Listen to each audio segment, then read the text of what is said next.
just to let you know that METV is fixed the issue, and now they are going to just got notification that someone else got the reporting, so just be aware of that. So, first order of business. Yes, Councilor Anderson.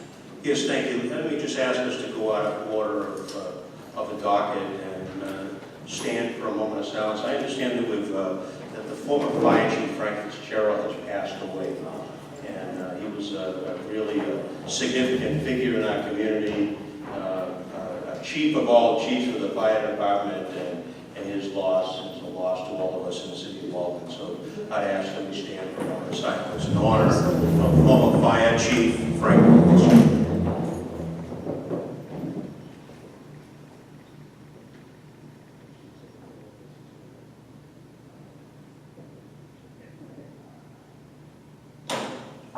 Thank you. Thank you. Next order of business. Order that the City Council will meet in executive session with two of the candidates for the position of City Treasurer/CFO for the purpose of discussing issues related to reputation and character. The Council will reconvene for the meeting at the end of executive session. Do I have a motion to recess and reconvene in executive session? And you, on Councilor Murphy's motion to recess and reconvene in executive session, clerk will call the roll. Councilor Anderson? Yes. Councilor Condon? Yes. Councilor D'Angelo? No. Councilor J. Marian? Yes. Councilor Matheson? Yes. Councilor Murphy? Councilor O'Malley? Yes. Councilor Seeger? Yes. Councilor Spatafora? Yes. Council President Crowe? Yes. So we will recess and we will reconvene after executive session. We anticipate about an hour, so around 8 o'clock or a little thereafter. And then we will continue with the remaining of the open session of the remainder of the docket. So, yes. That's good. Again, the chief of police is here with an item that he has asked if we could take up before we go in. It's an item that should be pretty clear cut, and I know that when any of us go before the traffic commission or other activities that take place, and he gives us the courtesy of allowing us to speak first. So I would ask if we might be able to just take that up before we go to executive session, if that's the will of the city council. Well, I think that we could take that the first thing up when we get back. That we, voted to go into executive session. So I think that, Chief, unfortunately, I think that will be the first thing we will take up when we get reconvened. Yeah, honestly, you'll still go for the traffic.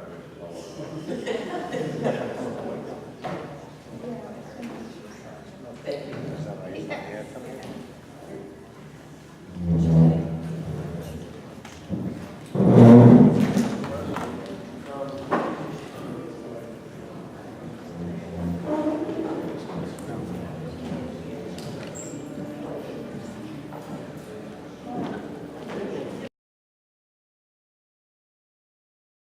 Again, I apologize for the lateness of the time. We had some business to take care of, and we've successfully done that. So now we are back in open session.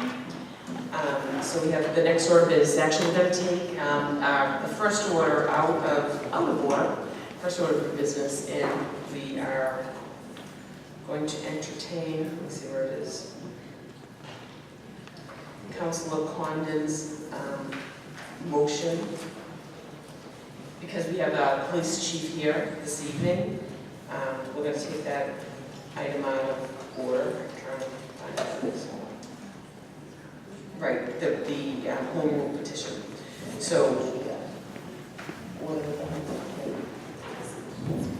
it's the order. Want to read this order? Next up is the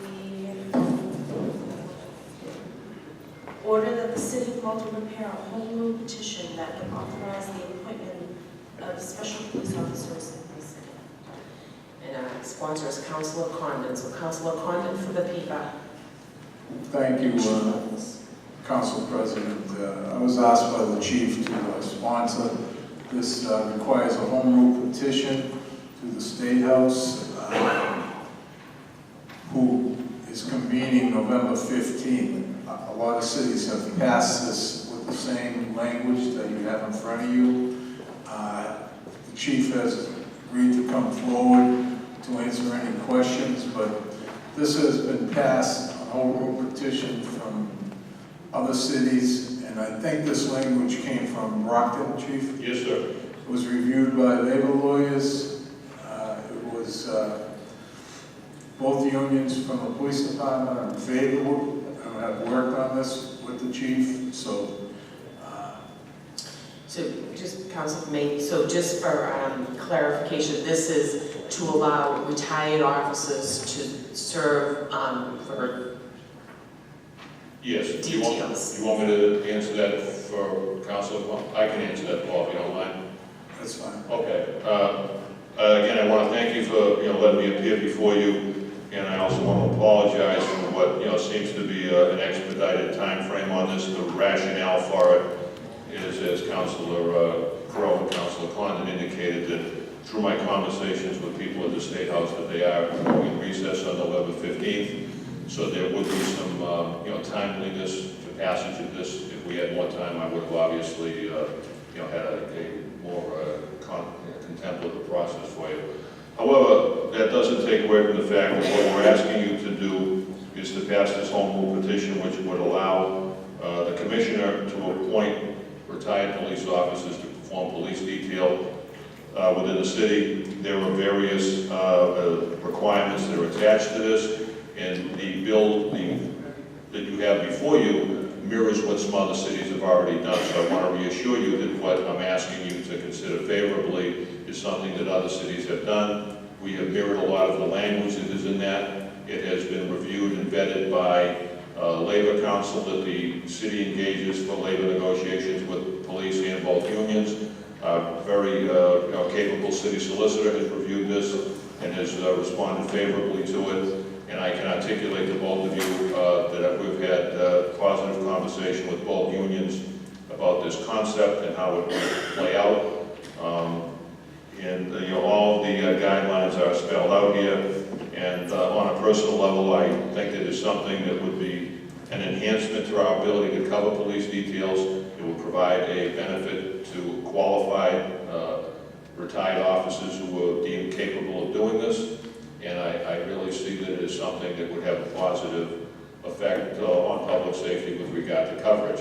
And again, the intricacies of how details are assigned is something that we work internally within the departments with both unions, but I can tell you that this concept is something that both unions have expressed a favorable response to, and I can confidently stand in front of you and tell you that both union presidents have encouraged me to bring this forward, and hope is that you would see the wisdom in it and vote favorably on it, so our legislators at the State House could get this through. Thank you, Chief. We have a number of lights, so we'll start with Councilor Spatafora. Thank you, Mr. President. Thank you, Chief. Yes, sir.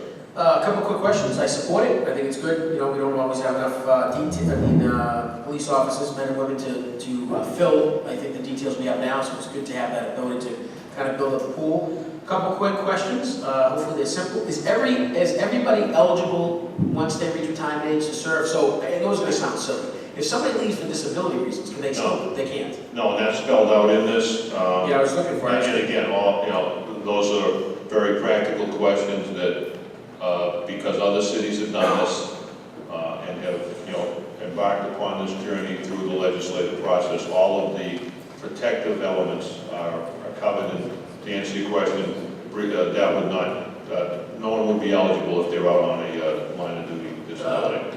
Yeah, quick. So, if somebody gets injured, it goes under our medical, right? We cover it. There is protections within the statute that would cover that, reality, because we do have to, take into account that if someone is injured by no fault of their own, performing a service to the community, that there would be legal protections that are pretty standard within the industry.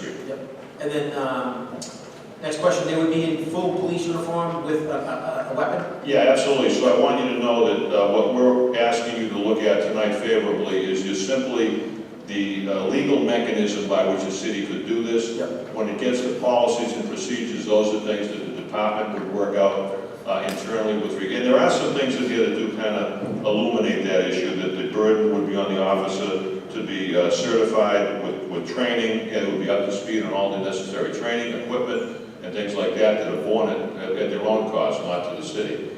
So, you know, your question about the qualifications and the credentials and their ability to perform their duties are all covered within this, but woven outside of this would be policies and procedures that would regulate the mechanism by which the details are performed. Fair enough. My final question, which I think is read here, but just to be clarify.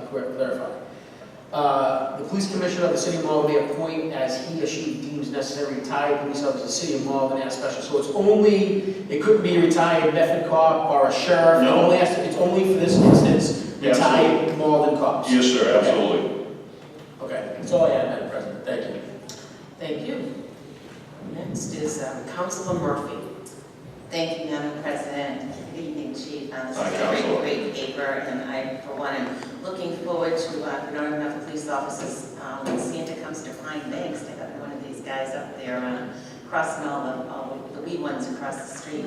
My question kind of follows along with something Councilor Spatafora was asking, and when I read Section 3, when I read Section 2, it says, a special police officer appointed pursuant to this action not be eligible for leave, vacation, or other benefits pursuant to any of the collective bargaining agreements. Section 3 says they will be performing police functions as a regular officer, but they have all the full coverage for any legal issues that might arise. Yes, as long as they were performing their duties consistent with you know, their responsibilities. Okay.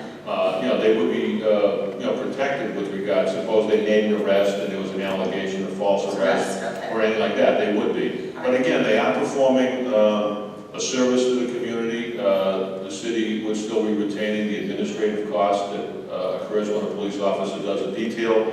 So you know, all of those protections, I think, are something that somebody performing that function would be entitled to. But I want to reassure you that they are going out and performing that duty, also having the burden or the requirement that they have the proper amount of training, equipment necessary to be able to perform their duties to the best of their ability. Right, no, I just wanted to make sure they did have that the protection would still Yes. be there for them. Yes, it would because be. They would be public servants at Yes. that point, and that other one with no benefits, just I wanted to make Right. sure legally that, you know, we were offering them. Oh, absolutely, yes, Protection needed, so thank you. yes. Councilor Murphy. Councilor D'Angelo. Thank you, Madam President. Thank you, Chief. So I have three specific questions. So just to clarify, these will still be sworn officers then, like with their full powers? Yes, only powers while they are performing a detail. I see. So they are sworn in as special police officers, which Got there are other scenarios in which somebody could be a special police officer in the city of Malden. In this scenario, their only powers would be existing when they were performing a detail. So if they were not doing a detail, they would not have, they would be revert back to being a private citizen for purposes of that. Got it. How many officers are we looking to become special officers here? It's an unknown factor. There are some people that have expressed a passing interest in it. We do have some officers who have recently retired, and I don't have anyone right now who has come forward and said this is something they would want to do. And again, I think that passing this would be an opportunity, and if no one were to elect it, there would be no harm. We would still have this thing in place in the event that someone wanted to do it in the future. So right now, sir, I don't really have a definitive number. It's speculative on my part. And then final question, is there a cost, and if so, how much?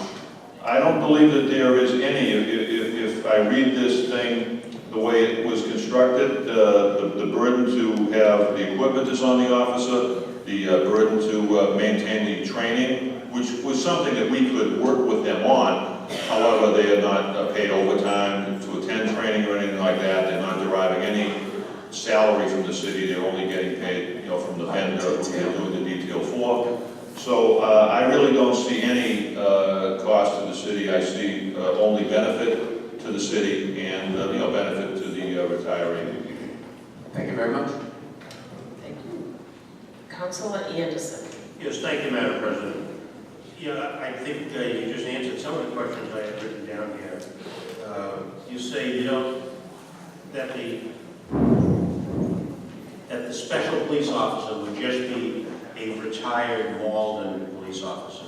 And what's the rationale for limiting it just to Malden retired police officers? Right now, when you run short of detailed police officers, you go to other cities to use them. So why would you want to limit it just to Malden retired police officers? First of all, we only have control over what we can do in our own community. When we allow officers to come in here from another city to perform a police detail, for example, you could be driving down Main Street tomorrow and see a Melrose police officer. That's a full-time Melrose police officer, and what has happened is we have been unable to fill all of our details, and when that happens, we then put it to outside cities and towns.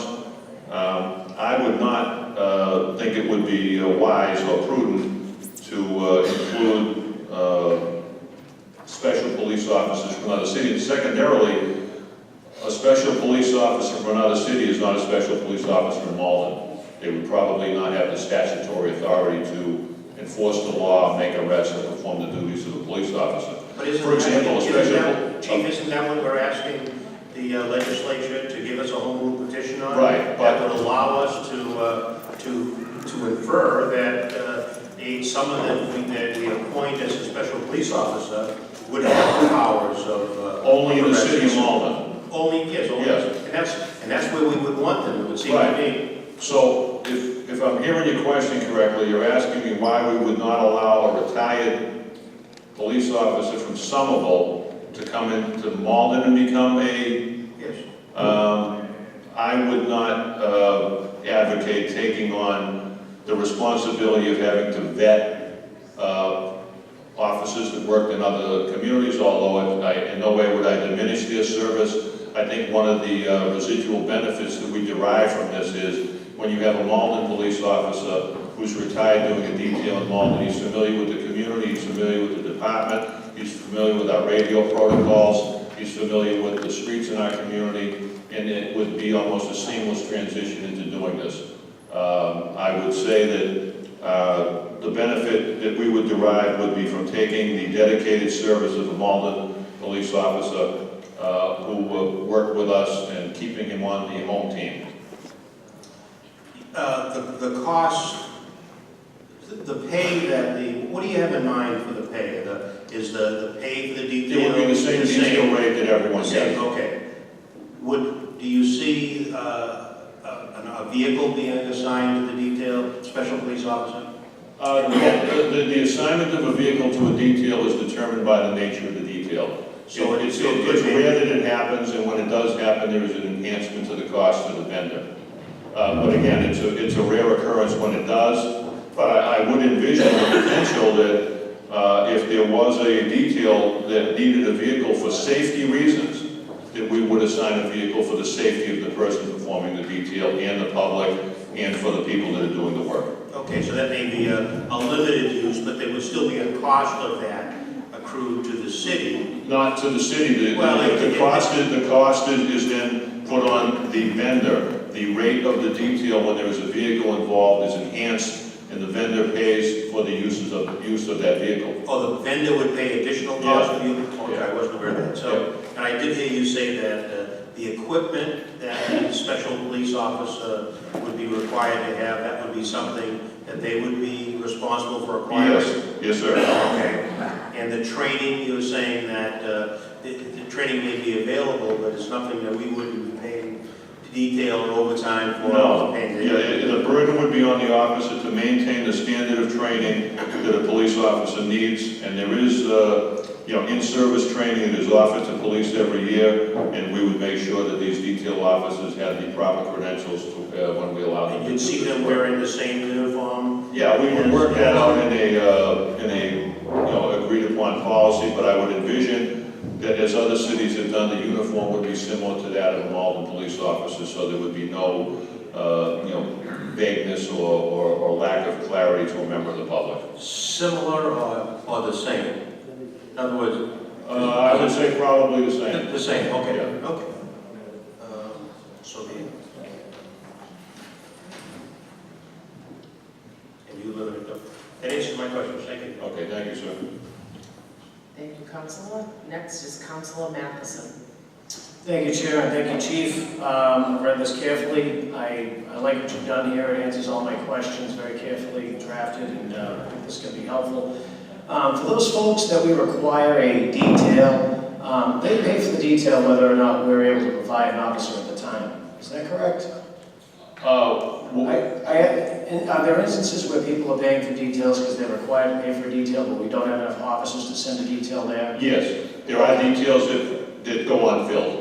Yes, sir. And the folks that are subjected to paying for those details, they have to pay whether or not we're able to fill it. So No. this is a service to them too. No, they really don't. They don't. And I will tell you that there are times when, there are clearly reasons why details provide for public safety, and there's some, stories attendant to an officer doing a detail. We had a bank robbery 3 weeks ago, Citizens Bank at Main and Winter. It was solved, apprehension within an hour because an alert officer doing a detail saw a vehicle that generally fit the description, made note of the direction that it was going, and we pulled it over as it was traveling into Revere and recovered the money and evidence to support an arrest for someone who just committed a bank robbery.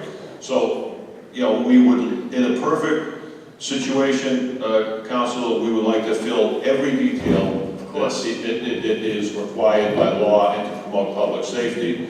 And there are times when we're unable, based on the volume and based on the number of people available. That's one of the main impetus behind this, is that we can now increase the labor pool, for want of a better word. And our hope would be that through this initiative and officers taking advantage of it that who are retired, the number of details that go unfilled would be reduced, and there would be an enhancement in public safety, because an officer on a detail, performing that detail function, is also another set of eyes and ears, and someone who the public can rely on to render aid, when needed. Yeah, I understand that completely. My question is actually a little bit more specific. If we weren't able to provide the detail, the private party that the detail is required, they wouldn't be required to pay. No, sir. Because I know in other communities that is not necessarily the case. And we want to be able to fill all the details Yes, for obvious sir. reasons. They're required for good reasons. Whenever you read an ordinance or a statute, it causes you to then refer to other general laws and things of that nature. And I'm seeing at the bottom of page 1, it makes reference to section 85A, G5H and a half. I'm wondering, the special police officers, will this affect their pension? No. Okay, didn't think so. Those are all my questions. Thank you. I'm going to support this. Thank you very much. I believe there's another light on. Yes, there is. Councilor Di Maria. Thank you, Madam Chair, and thank you, Chief, for coming in front of us tonight. The way I see it, and I'm in total support of this is a need, and you found a solution to it.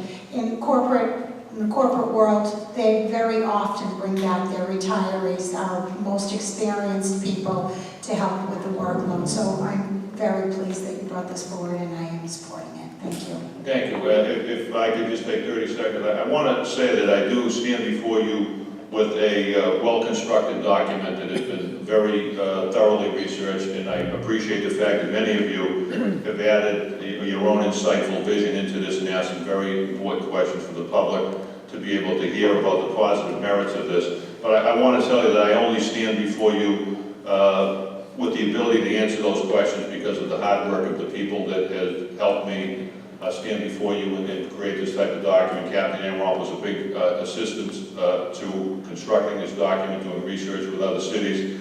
Attorney Clifford, Labor Council, Kate Fallon, as she always does, provided some admirable insight into this. And I want to let you know that the mechanism by which this will get passed is, if it is worthy in your eyes. The mayor has been very supportive of this in engaging the dialogue with creating this document. I know that he's eagerly awaiting to sign this, and I know that our state legislative delegation would be glad to do this. So there's a lot of people that I want to thank Just privileged to be able to stand before you and hopefully answer your questions, but I cannot answer those questions without the help of everyone that I mentioned, and I always appreciate the ability to come up before you because it's a real privilege to know that I have 10 people up there that are all committed partners in the mission of public safety, soon to be 11. But again, I want to thank you all. Thank you very much. Just from the seat, I too support this. I know that, I think as Councilor Matheson had mentioned about unfilled details, and we have that issue in mandated, like at Walgreens and Stop and Shop, where it really is, I think, a need, especially the later hours, and sometimes those do go unfilled.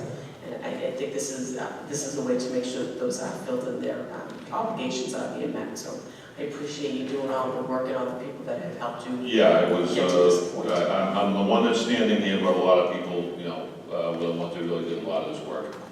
Thank you. So on Councilor Condon? Yeah, I would make a motion that we prepare a home rule petition consistent with the document that we have here to be approved at the State House. On Councilor Condon's motion to approve, seconded by Councilor DeMaria and Councilor Matheson. All those in favor? Aye. Any opposed? The clerk will call the roll for home rule petition. Right. Councilor Anderson? Yes. Councilor Condon? Yes. Councilor D'Angelo? Yes. Councilor DeMaria? Councilor Matheson? Yes. Councilor Murphy? Councilor O'Malley? Yes. Councilor Seega? Yes. Councilor Spatafora? Yes. Council President Crowe? Yes, unanimously it passes. Thank you very much. Thank you so much. This started off on the right foot. So we have our next one of business. Approval of the minutes of the meetings of September 22nd, October 3rd, October 10th, and October 17th of 2017.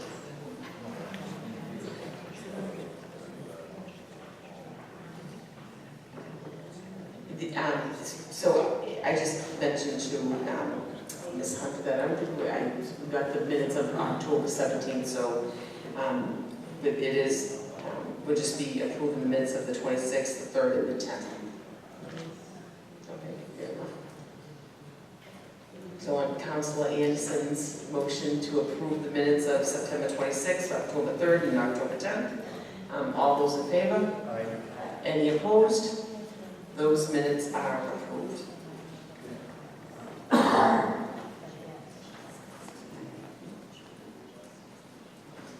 So the next item on the docket is actually, we've got to just remove this. It was sort of a confusion about a hearing that is not going to be taking place. The petitioner is not here. So move on to the next item. Oh, okay. We still have an interesting situation because this is an item that was tabled, and so unless the council wants to take it from the table, the hearing cannot go forward. When I spoke to Mr. Brendan, when he asked me about talking to you, I said you wanted to see where you are in any of the processes, but I was not aware that it was going to be on here as a hearing. We have Councilor Matheson. Yeah, that was my question, Chair. You may have answered it. I wasn't certain if this was one of the papers that was previously on the table or if this was a new paper for a new public hearing. This was the one on the It's table. the one that was tabled. So my next question is, did we conduct a public hearing for that tabled paper? Did we previously conduct a public hearing? Perhaps the representative can inform me. Did you appear? Yes, they did. Okay, So- and did we allow members to speak in favor and members of the public to speak in opposition at that time? My recollection is that yes, the council did. So we did complete the public hearing. I was going to offer you the public hearing portion. This body is in the process of creating an ordinance to regulate these small cell antennas. A lot of communities have done that. It's an important step for a community to take. And until that's done, we were tabling these petitions. I believe that there was a mix-up, for lack of a better word, with the folks that prepared this docket, and unfortunately, you've come out here for no good reason, and I'll apologize on behalf of anyone that was a part of that mix-up, for lack of a better word. You just have something you want to say, go ahead. Yes, so there were particular questions for one of the experts that drafted one of the reports that we submitted with the initial application. He's around at various cities and towns, and sometimes hard to get him on a date. So I was trying to get a date that if he was available, that the council could ask questions that had come up at the last meeting that I was not able to answer because it's not my specialty. He's here tonight if there are questions that the council would like to ask. There were pointed questions about whether he took into account the elevation on the north side of the road across the street from that pole. So if there are questions the council has, he's here, he's available to answer. Well, that's a good point. I mean, since he took the time to come all the way out here, I do recall that there were a couple questions along those lines. I'll leave it to the body to decide if they want to ask those questions of him now. I think it would make sense since he came all the way out. We wouldn't want to cause you both to spend more time out of your schedule to do this twice. So I'll defer to my colleagues, but ultimately I'd like to table it pending the resolution of the ordinance that we are in the midst of creating, because this sort of thing does need to be regulated. I think that's very important. It's a national concern. It's happening not just here but elsewhere. Regulations are needed in this area. And I do have some questions about that, and this is the venue for that I would appreciate the opportunity to ask those, both about this particular application and matters number 473-16 and 474-16, which are labeled as table papers, but that were approved at the last meeting. I was just curious what the status of those were.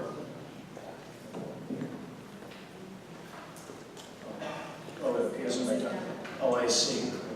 Once again, the folks that prepare the docket for the evening, they committed an error by adding those particular Okay, so those papers. So they're not in jeopardy. They're not in jeopardy, so that should lay your concerns there, so I'm glad I could offer you that. And if there's, I've checked in with Mr. Brennan a couple times, if there's a status report on that, the draft ordinance that's being prepared, and the reason I ask is twofold. One, obviously, I have an interest in moving this forward as quickly as possible, but from a legal perspective, the federal shot clock expires on the 31st. 31st of what? October, this 31st. Okay, next Tuesday. Yeah, and... Tell us more about that shot clock. That's where you get to do it anyway? So you're going to climb up the poles and put them on there without our ordinance? Is that what you're telling me? That is not what I'm telling you. Ideally, we would have a final decision from the city council that is affirmative, providing us with that opportunity, affirming that we can in fact have the grant location, we go with polls. If the belief from the council is that the ordinance will be done in the near future, as we've done in other communities, we're happy to extend that shot clock pending the conclusion of that ordinance so that we can comply with the terms of that ordinance, get approved properly under the new ordinance. We agree that it's an important decision. Communities across the state are drafting these ordinances, are putting real thought into how they want to treat the technology, and we're not trying to step on toes. We're happy to comply with that. There have been some communities where it's put on the table that an ordinance will be drafted soon, and 6, 7, 8, 12 months later, the ordinance is still in committee. In that event, obviously you can't tell the future, I'm not asking anybody to, but if there's a working draft that's been considered, that's been worked on, and that you believe will be coming up soon, but we're happy to extend the shot clock voluntarily. We'll provide notice to the city of that. Yes, it is a work in progress. I can tell you that it is an ordinance committee, and draft work is being prepared.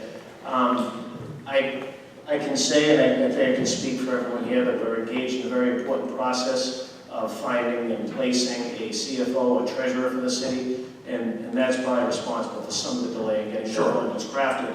But I would see that coming in short order.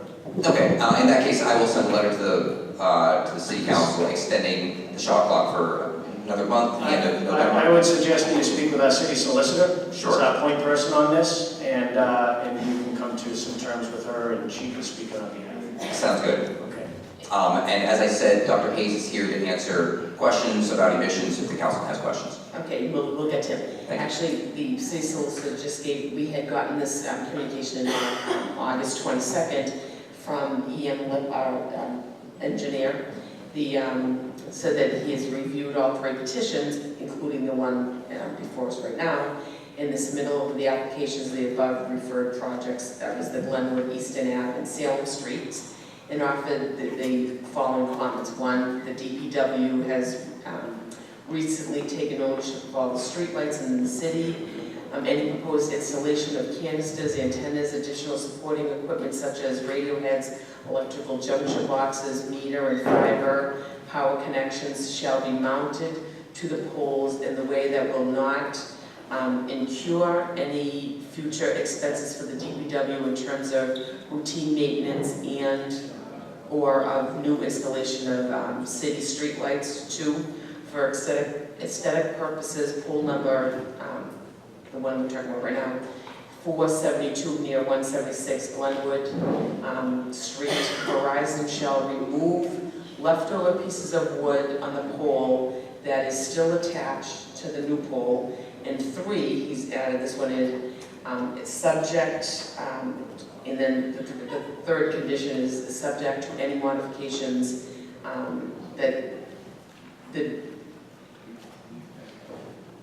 be subject to any modifications that we make to the ordinance. So that we still, even if we approve this, did I get that right, City Solicitor? Correct.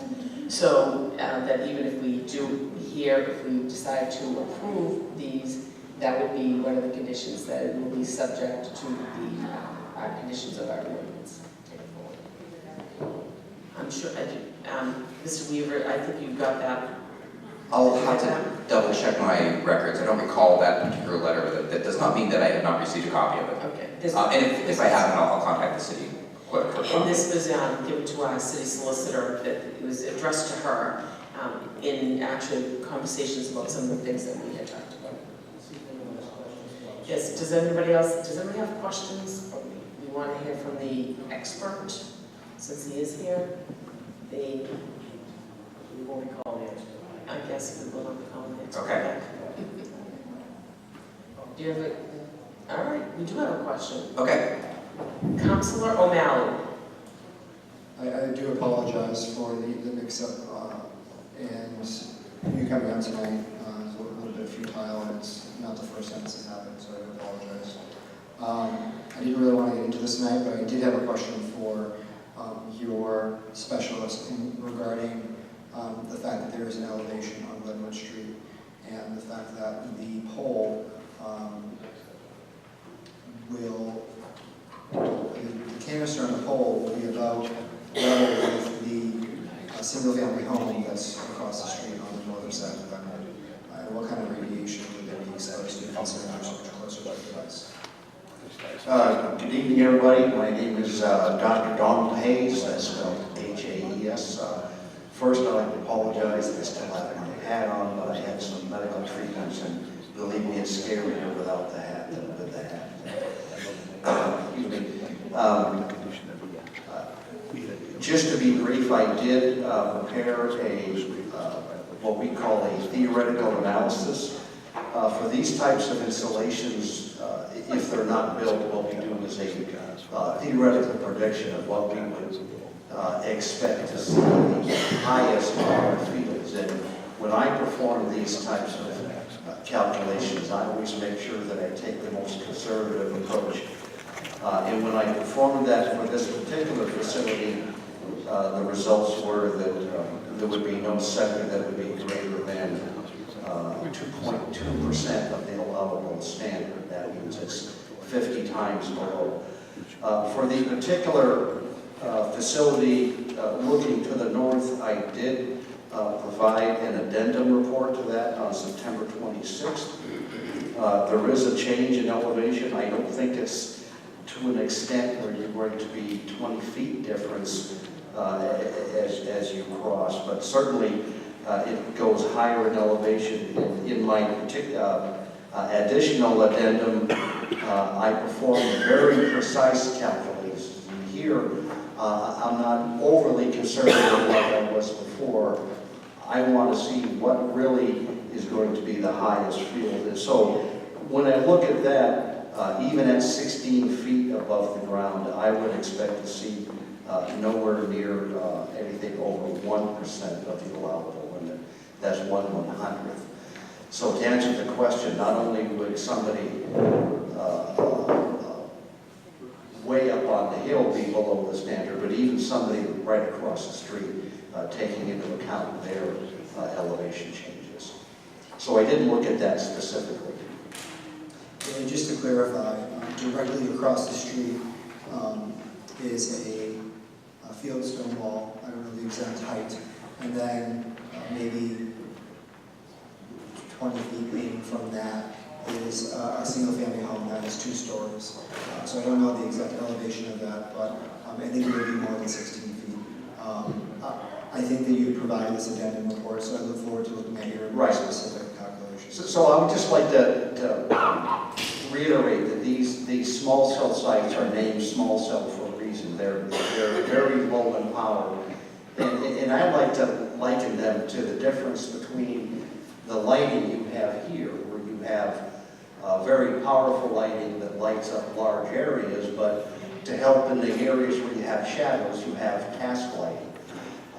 These small cells are more like a task lighting, if you will, where it's very low in power. In fact, I did list the power here, and if you bear with me for a second, yeah, we're talking less than 600 watts, and so that's like having 10 or so cell phones nearby. So it's not a whole lot of power. I apologize about that. I was looking for what you were I was looking to see if you had a copy of what you were referring to. I don't have it in front of me. I do have a copy if you'd like, if I could approach it and hand it to you. Sure, Would that be acceptable? That'd be great to approach it. Thank you. And I'll take this for my reference, and I'm sure that we'll get the copy that you have. Thank you, Mr. Hayes. Dr. Hayes. Thank you very much. I don't have any further questions. Thank you.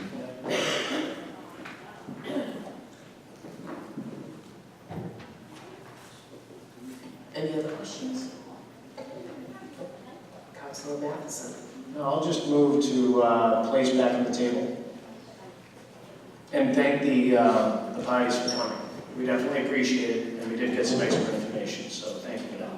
And I will speak to the city clerk to make sure that you can get an update on where we are and some of the items that we talked about. Great, thank you very much. Thank you so much. Thank you. So on Councilor Matheson's motion to place it back on the table, all those in favor? Any opposed? The matter is tabled. Madam President, I'd like to make another motion to remove paper 264, 2017 from the table. It appears in our docket in order. Yeah, it does appear in our docketed in order and is a tabled paper, so on Councilor Matheson's motion to remove paper number 26417 from the table, all those in favor? Aye. It's on the docket under motions, orders, and resolutions. The next item on the docket. The next item. But it's technically a tabled paper, so it's the motions to take from the table. All those in favor? Any opposed? On Councilor D'Angelo's motion to recuse himself in this matter, all those in favor? Aye. Any opposed?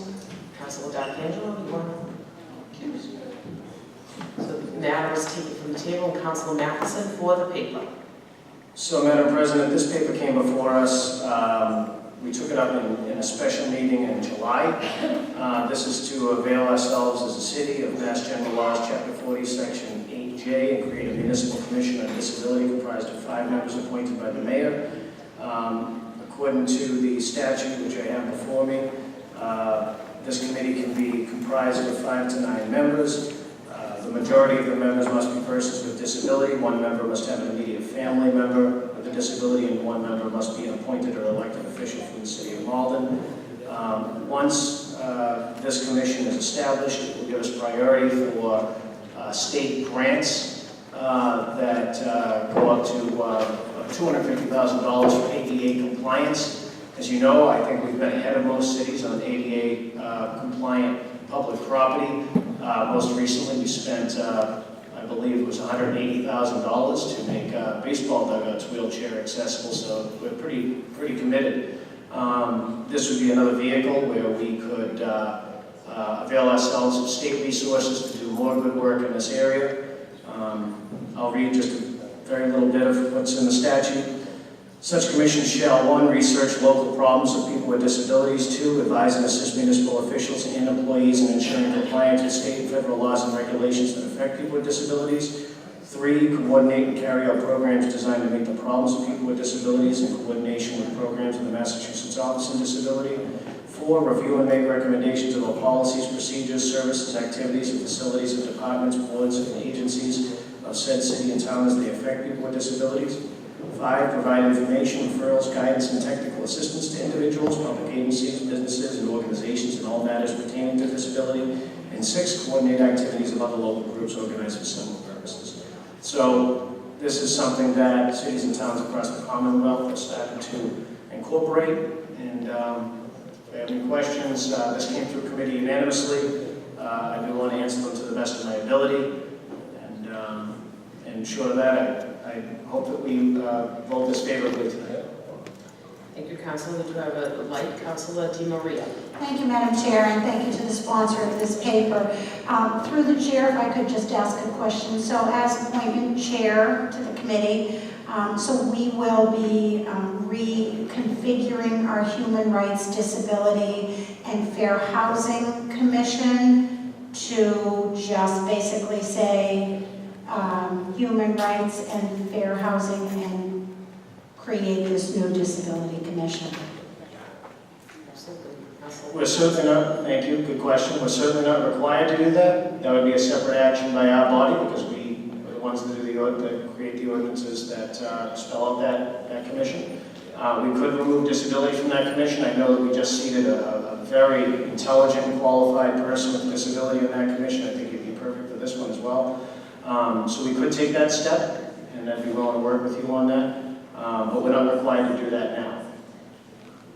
Okay, thank you. You're welcome. And I do believe that in the July meeting that we enrolled this ordinance, I believe that what's outstanding is ordaining it. Any other questions? So on Councilor Matheson's motion to ordain, paper number Roll call. 264-17, seconded by Councilor Di Maria. The clerk will call the roll. Councilor Anderson? Yes. Councilor Condon? Yes. Councilor Di Maria? Yes. Councilor Matheson? Yes. Councilor Murphy? Yes. Councilor O'Malley? Yes. Councilor Seeger? Yes. Councilor Spatafora? Yes. Council President Crowe? Yes. So the paper is ordained. Thank you very much. Next order of business. Order that the R1 residential homes rented on a transient short-term basis be removed from the owner-occupied tax exemption program.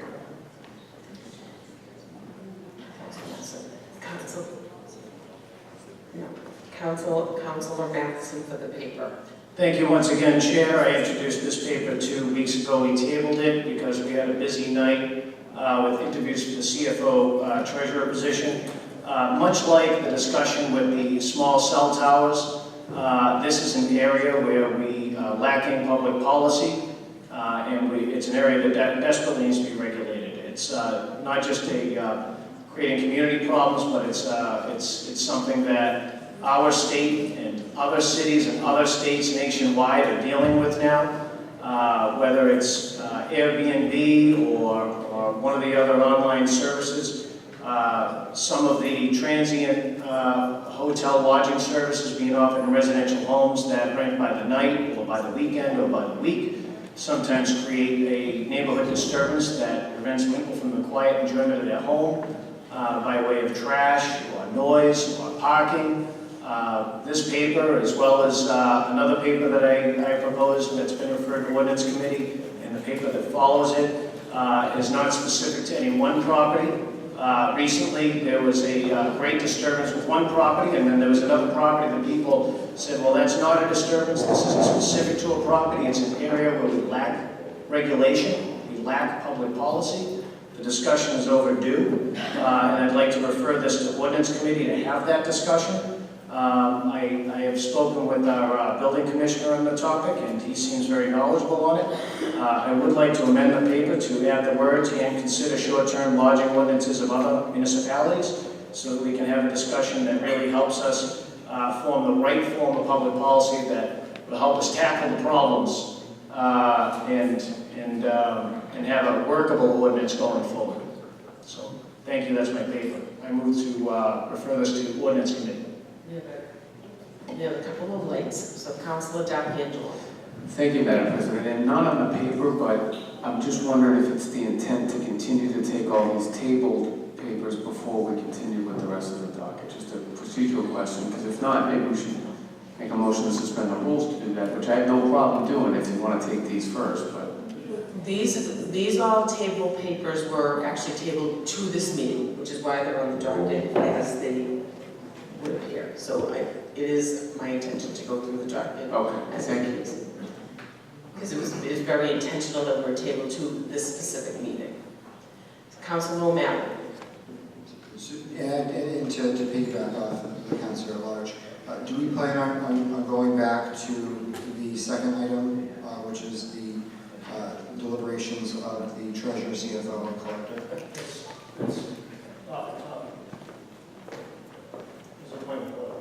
Right, we're on paper right now, so we're going to keep to this one, in between, we'll fix that.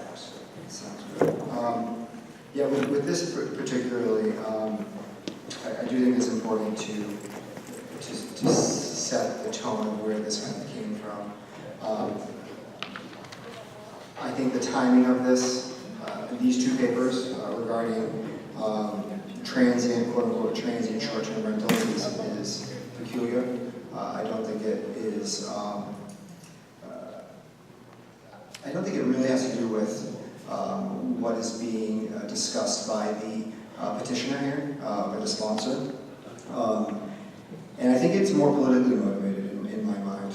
I do think it's only fair that who this may be directed at have a chance to respond to these not quite direct allegations, but more than general.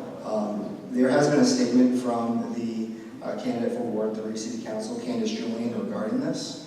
We do know that it appeared in the Boston Globe North section. Her image regarding treetops, which is, I think, Malden's oldest running,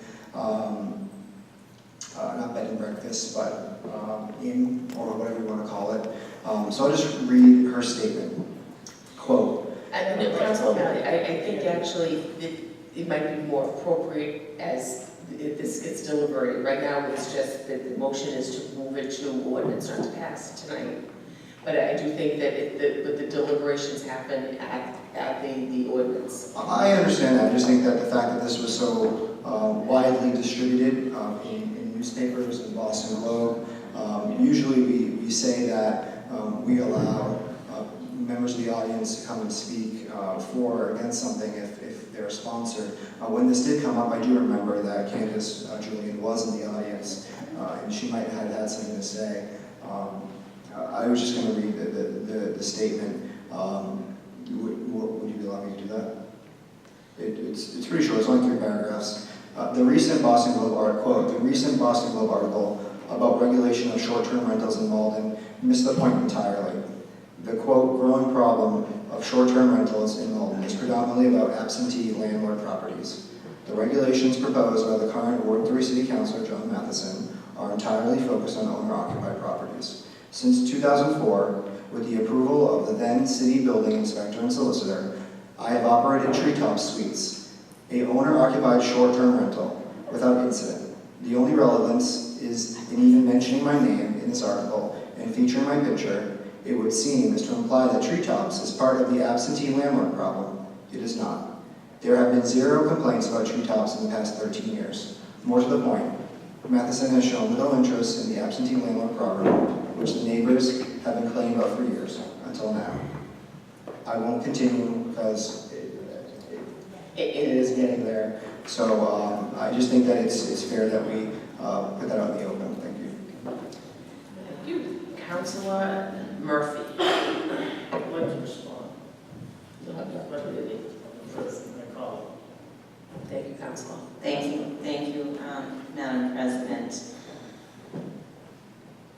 I, for one, am glad to see this topic of transient short-term housing come to the table to be referred to the ordinance committee. It is a topic that is long overdue for us to be discussing, whether it's owner-occupied or non-owner-occupied. It has benefits to the city. It also has threats to the city. And we need to look at this in totality. Do we need to provide housing to folks that want to come to our city? Maybe go to Boston and do it on a short-term basis, possibly. Do we need to protect the neighborhoods from undue access by maybe one of the large houses having multiple bedrooms, continual parking issues, trash, whatever might be associated with it? It's a topic that I do think deserves a lot of consideration, a lot of discussion and debate. I think we'll be a better city for having that discussion. And I would like to second a motion to send, as we get to both of these papers, and any other paper that has to do with discussing this topic to ordinance so that we can discuss it in totality, because I think it will, as I said, benefit the entire city. So I will second Councilor Matheson's motion to send this to ordinance for discussion. I am much happier that it's going to be referred than to be in order that we want to pass tonight. So I think that's the best move and will give us the opportunity to come up with some ordinances that will protect the residents and also provide opportunities for people to maybe have some small businesses in their home where it's appropriate. Thank you. Thank you. Councilor Spatafora. Thank you, Madam President, and I don't know about the particular topic that both maybe Council Malley and Council Madison will debate, but I think anything that is changed, as long as I think it's legal, it's going to be grandfathered, and that's the way the ordinances work. However, I do agree with several of the councils. I think, first of all, we do have boarding houses in the city of Malden. We don't try to encourage them, but there is a need for them in terms of short-term rental. I think this is a debate that you can take up, definitely an ordinance in terms of, do we want to have this type of facility, meaning owner-occupied versus non-owner-occupied? I certainly would like to see owner-occupied and discourage as much as non-owner-occupied as possible. Of these single-family dwellings and these legal two-family dwellings, because that becomes a tax issue where if somebody's really using their single-family as a business, they're not paying the proper taxes that somebody living in a two-family will be doing. So there's all these questions that come up in terms of how you look at this. You know, everybody up here, my soapbox is parking. We have a problem now. We start turning in these homes for that. So there's a lot of things to debate, but the same token is I think whatever is legal now, whether it be a rooming house or a boarding house or this inn, I think it's called, would be legal even under any ordinance change. I think we just need to get ahead of it. And more importantly, you know, the current administration as well as this board, you know, our topic is not necessarily these. Right now, we've been going after illegal apartments and units on a daily basis in the city. We have a public properties unit, and they are causing much grief and hardship to this community. So I don't lump them with the same type of, you know, put them in the same soup. But again, to Council Murphy's point, there's some areas, if it's non-owner occupied, they're using this as an absolutely should be looked at. And anything that I think is already legal stays legal, in my opinion. Thank you, Madam President. Thank you. Councilor Anderson. Yes, thank you, Madam President. I'm all in support of this paper going to ordinance so that it can get a fuller hearing and get aired. I think, you know, we all are aware of the issue of affordable housing, that there are people who can't afford to own homes and just need short-term housing or temporary housing or living in somebody else's home. I think we've been very restrictive on that in the past, and it's time for us to take another look. You know, there are more ways than one to help people who need more affordable housing, and this may be one of those ways to do it. So instead of thinking only of affordable housing coming as a result of putting percentages on new development and new construction that's going on, this may be a way that we can help those folks who need limited space in an affordable range. So I'd like to see this go to the committee and get it aired out in a much more full and thorough method. So I'm all in support of it going to committee. Thank you. Thank you, Councilor. Councilor Matheson. Thank you, Chair. You know, I'm not surprised when the social media attacks question my motives. But, you know, I am shocked. Okay, thank you for your decorum. I am shocked that a colleague would do it and put politics into this. My job as a city councilor is to respond to quality of life issues. This issue came to light because residents were complaining about a real problem in their neighborhood. Real trash, all-night noise, real parking problems. They brought up the issue. I'm doing my job and trying to be part of the solution. And part of the solution requires having a policy discussion. If there's a good way to do it, then let's have that discussion. That's why this is being referred into ordinance. Come out into the light, register your business. Maybe there is a way to do it. The city of Minneapolis, just 4 days ago, crafted an ordinance. 4 days ago. This is a national problem that everyone is talking about. It's time for us here to talk about it. And my job doesn't stop because it's an election year. That's nonsense. So this is the right time for this. And by the way, if there's an absentee landlord who's on this owner-occupied tax exemption list, and we're subsidizing his taxes, well, those days are going to stop. If you are an owner-occupant and you want to share your house with someone, there's a right way to do it, but let's do it the right way. And questioning the words I use, transient short-term housing, that came from the building commissioner. It's part of the state building code. His authority comes from the state. He's appointed by the mayor. He doesn't respond to a councilor. And the Boston Globe article, well, that reporter for the Boston Globe called me and said, your opponent and someone from her camp wanted me to write this article, and I'd like you and someone from your camp to respond to it. And I said, no. That's not the kind of politics that I want to play. I've got a job to do, and I'm trying to respond to the problems that my constituents are telling me about. And that's why this came about. No one should be questioning that. Nothing I've done in my passion should give merit to that kind of question. This belongs in the ordinance. We're referring it there. That's all I have to say, but I did want to amend the paper to consider short-term lodging ordinances of other municipalities, because I've got the one from Minneapolis, and I think there's merit to having a wider discussion about this. So first I'd like to call a vote on the amendment. If there's any questions, we do have the building commissioner in the audience. He's a man of integrity. He'll tell you, what the code reads. So Councilor Matheson, can you read the amendment again? Amendment to add the words, and consider short-term lodging ordinances of other municipalities. So on Councilor Matheson's motion to amend the paper to consider short-term housing, short-term lodging from other municipalities. All those in favor? Any opposed? Papers amended. On Councilor Matheson's motion to refer it into ordinance. All those in favor? Any opposed? The paper is referred to ordinance. Next order of business. Order that on a monthly basis, the building commissioner provide the city council with a list of all R1 residential homes which are rented on a transient short-term basis. Councilor Matheson for the paper. Again, I don't need to speak long on this. I do believe that this should read R3, but there's good reason for having regulated businesses, and there's health and safety and inspections and things like that. So to the extent that there are some dangerous or problem properties that the building commissioner has uncovered, I think the council should be aware of those because they affect all of us in our wards.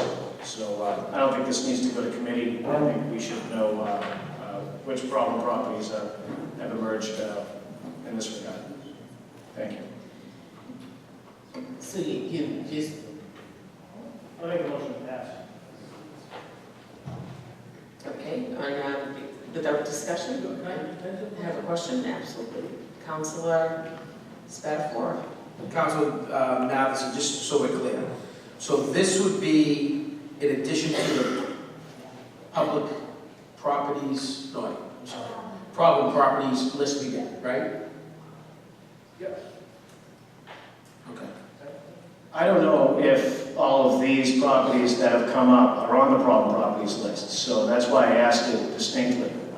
Certainly the building inspector could answer that question, but if they're on the problem properties list and we receive it, I guess this paper would be moot, but if they aren't on the problem properties list, then it's information that I think we should all be privy to. Just for clarification. Thank you, Madam President. Thank you. Councilor O'Malley? Thank you, Madam President. Councilor Spatafor hit the nail on the head. We do receive a list of problem properties in the community. You can reference a problem property to this committee via your city councilor.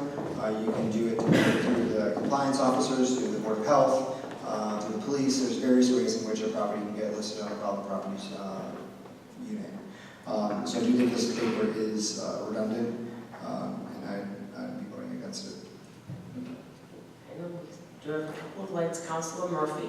Thank you, Madam President. I do see our building inspector, Mr. Miller, in the back of the room, who might be able to give us some clarity on the answer.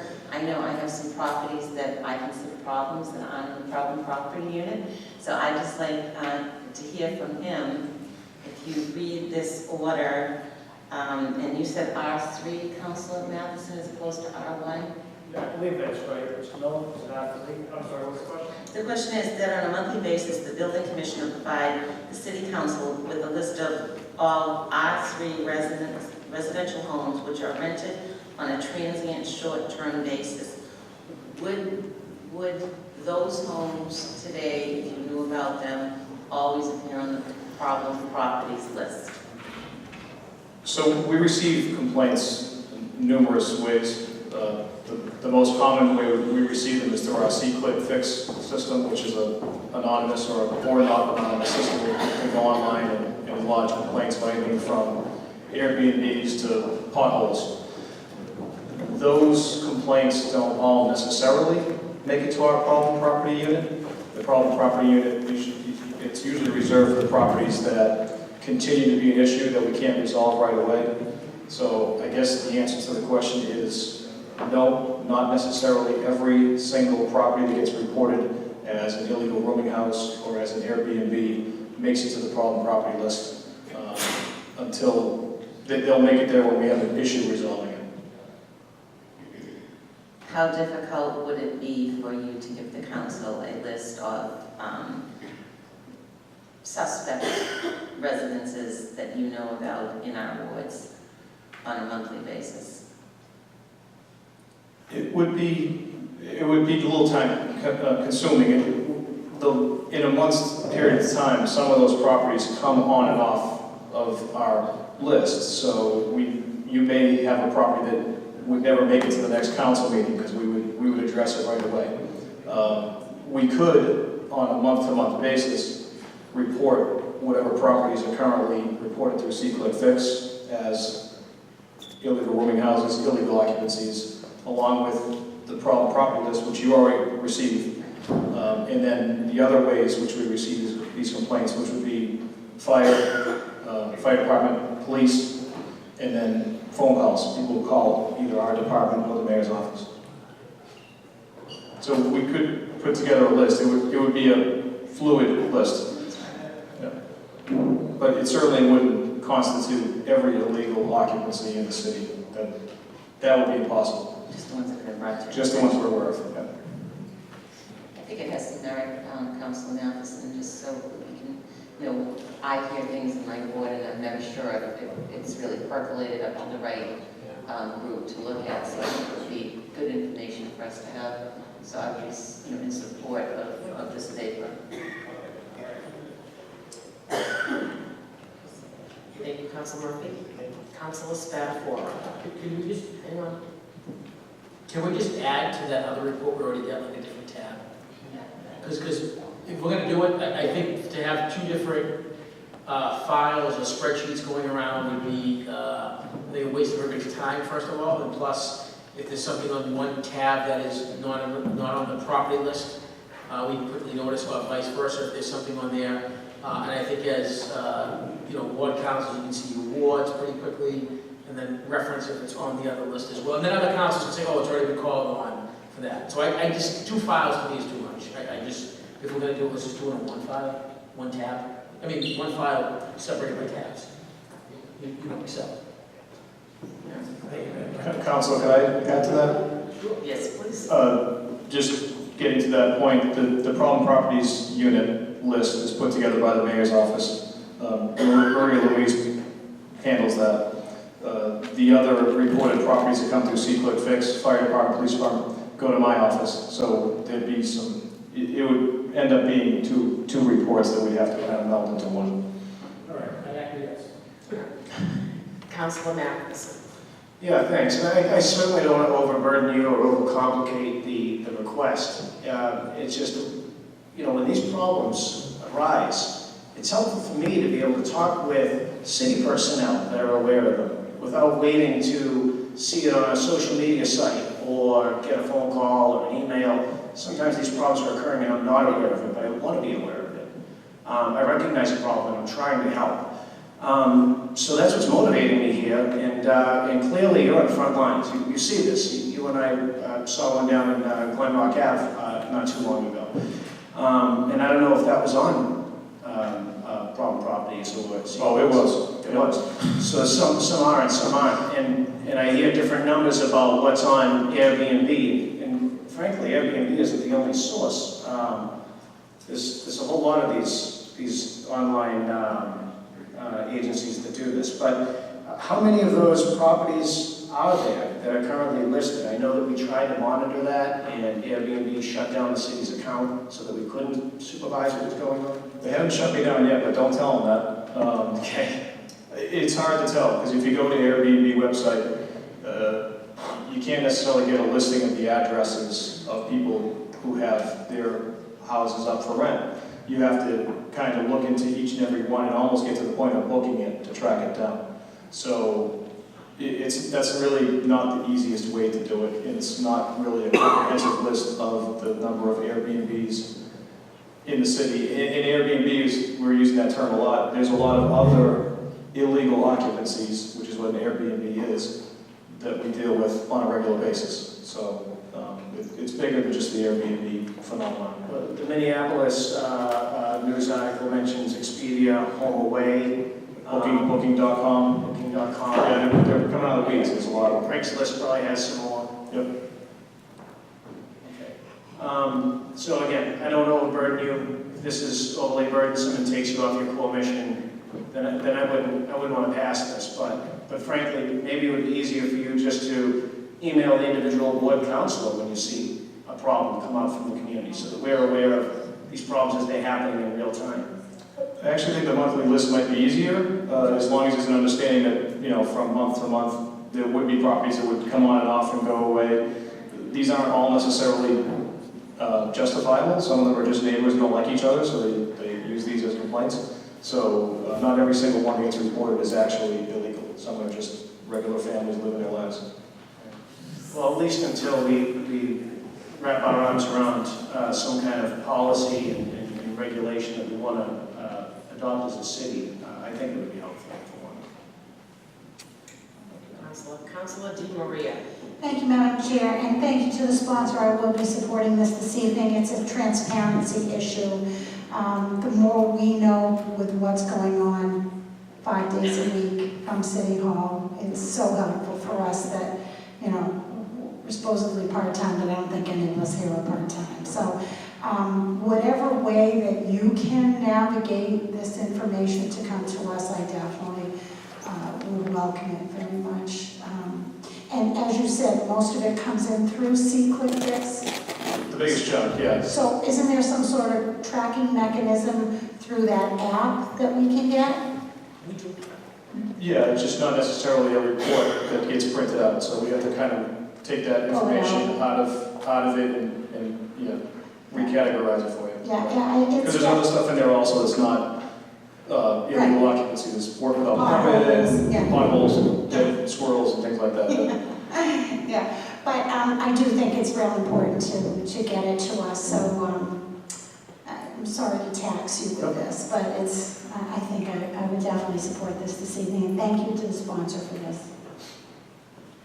Thank you. Here at Seeing All the Lights, I think that what we consistently heard as long as the feasibility, so if it's, you know, if it's something that you can do that's not so taxing as council amounts. I think it might be something we develop over a few months and maybe we adapt it to the situation a little bit with comment from the council. Right. In the C-Click fix I get as a board council, I'm not sure if every board council does, but I get the emails that if I need C-Click fix that was in my board, I get a copy of that report. It can be overwhelming. A couple of times. I could forward all mine to you if you'd like. I've got enough. Oh, okay. But thank you. So on Councilor Matheson's, any other questions for our building commissioner? Okay. On Councilor Matheson's motion to approve the paper. Second by Councilor Di Maria. All those in favor? Aye. Any opposed? We have 1 day. Councilor O'Malley. The paper is approved, 9-1. Next order of business. Order that the city of Malden immediately restore fiber optic cable connection between the senior center and NATV in order to broadcast city council meetings.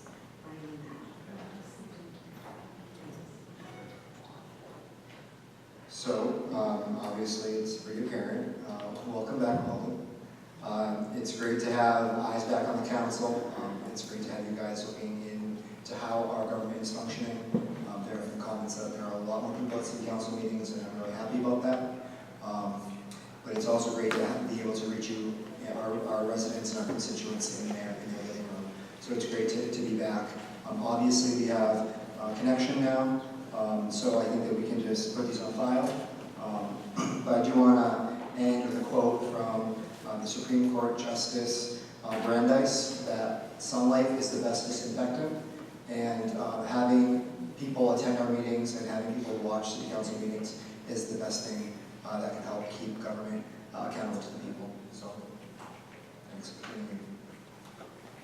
Thank you. So the next two papers are just placed on file. I was in contact with Ron Cox, the executive director, who has been working diligently on this, and he had commented that actually our IT director, Anthony Rodriguez, was instrumental in putting them together with the right people to get the actual project done. And there was never a funding issue, just a matter of other issues that came up. So we're happy to have him back online, and so we're going to place the next two papers on file. So next order of business.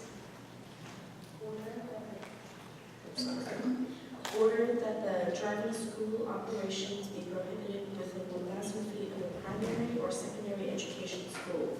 Councilor Matheson, in favor. Councilor Matheson, the paper. Thank you, Chair. Once again, I'll be brief, and I don't mind referring this to committee to examine a rule that would be palatable to all interested, but I can tell you that we have a large number of driving schools, and I've heard a number of concerns from the residents on Hawthorne, Dexter, and around BB School, where we have a couple of Montessori schools and daycare and the K through 8 there. That's where all these driving school operations are happening. And presumably, these are the worst drivers, right? Because they're learning how to drive, and they want to be better drivers. We want them to be better drivers, but the residents there are saying, let's not do it during school operations while all the kids are walking around in the streets and sidewalks, and I thought that was a pretty good idea.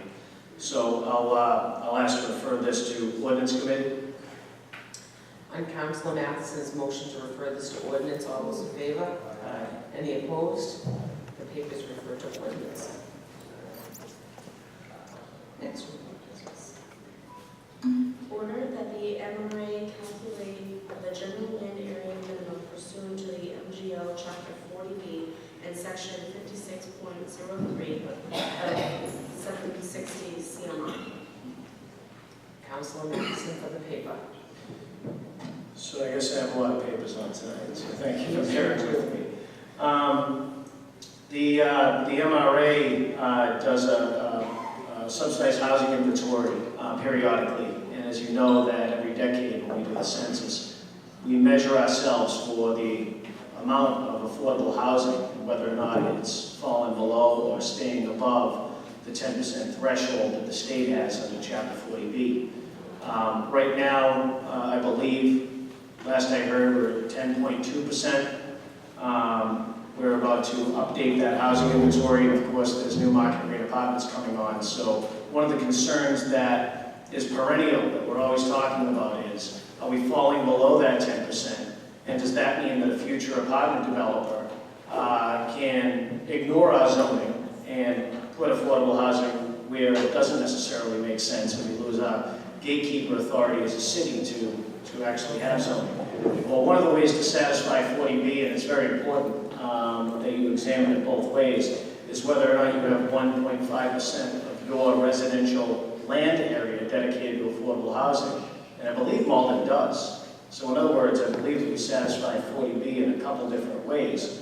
But in order to determine that, there are guidelines that have been put out by the state where they assist the city or town now, without having to go to litigation, to determine whether or not 1.5% of their land area is indeed used for affordable housing. Knowing this will really help us navigate this important statute in the future, particularly with the new census coming up. So I've got these draft guidelines. I'm going to leave them for my colleagues. I don't see anyone here from the MRA, but I do think that this is a very important analysis that we should undertake. I'll entertain any questions and pass on the material as well. Councilor D'Angelo. Yes, thank you, Madam President. I would ask the council if he's communicated with the MRA. Having worked on this in the last time they did this in another capacity, I know what an effort this is, and there's an expense there as well. So if we're going to be doing it in about, I think the whole process usually takes, they need it for the decennial census, and they usually start it, I think, about a year and a half in advance, the planning and then the execution of it and things like that. So are we going to be doing that twice within like 2 or 3 years? That's my question, if you could address that with the MRA. Councilor Matheson. No, it's actually two different analyses. One is whether or not we have the 10% threshold. That's one way of satisfying 40B. And the other way of satisfying 40B is the 1.5% of your land area, residential land area. So it's two different analyses. We're going to be doing the 10% analysis coming up. But if you read these draft guidelines, and I'm happy to table this to the next meeting, we can maybe have Director Burke in here to speak to it.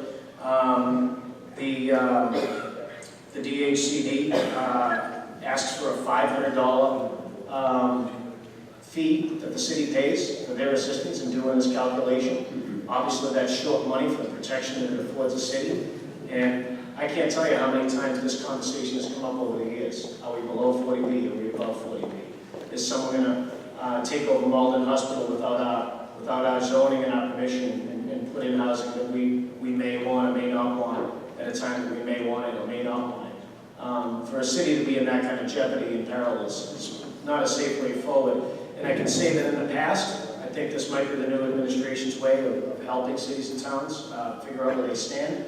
But in the past, a city would be left to its own devices to try to find out whether or not it had 1.5%. And I believe it was the city of Stoneham, or town of Stoneham, that ended up in litigation, and they ended up falling short of the 1.5% to their chagrin, and it ended up with some pretty bad result for them. So, this is something that I think would be a responsible move for us, if indeed the MRA is capable and willing of undertaking it.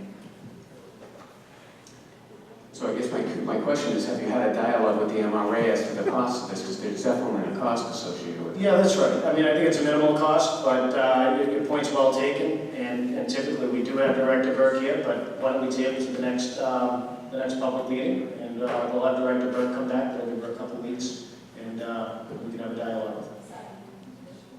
On Councilor Matheson's motion to table until we can have Director Burke here, seconded by Councilor Di Maria. All those in favor?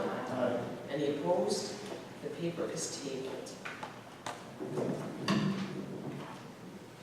Next order of business. Resolved that it is the sense of the City of Hamilton Council that we support the campaign Light Up Moment in honor of our veterans during the month of November of 2017.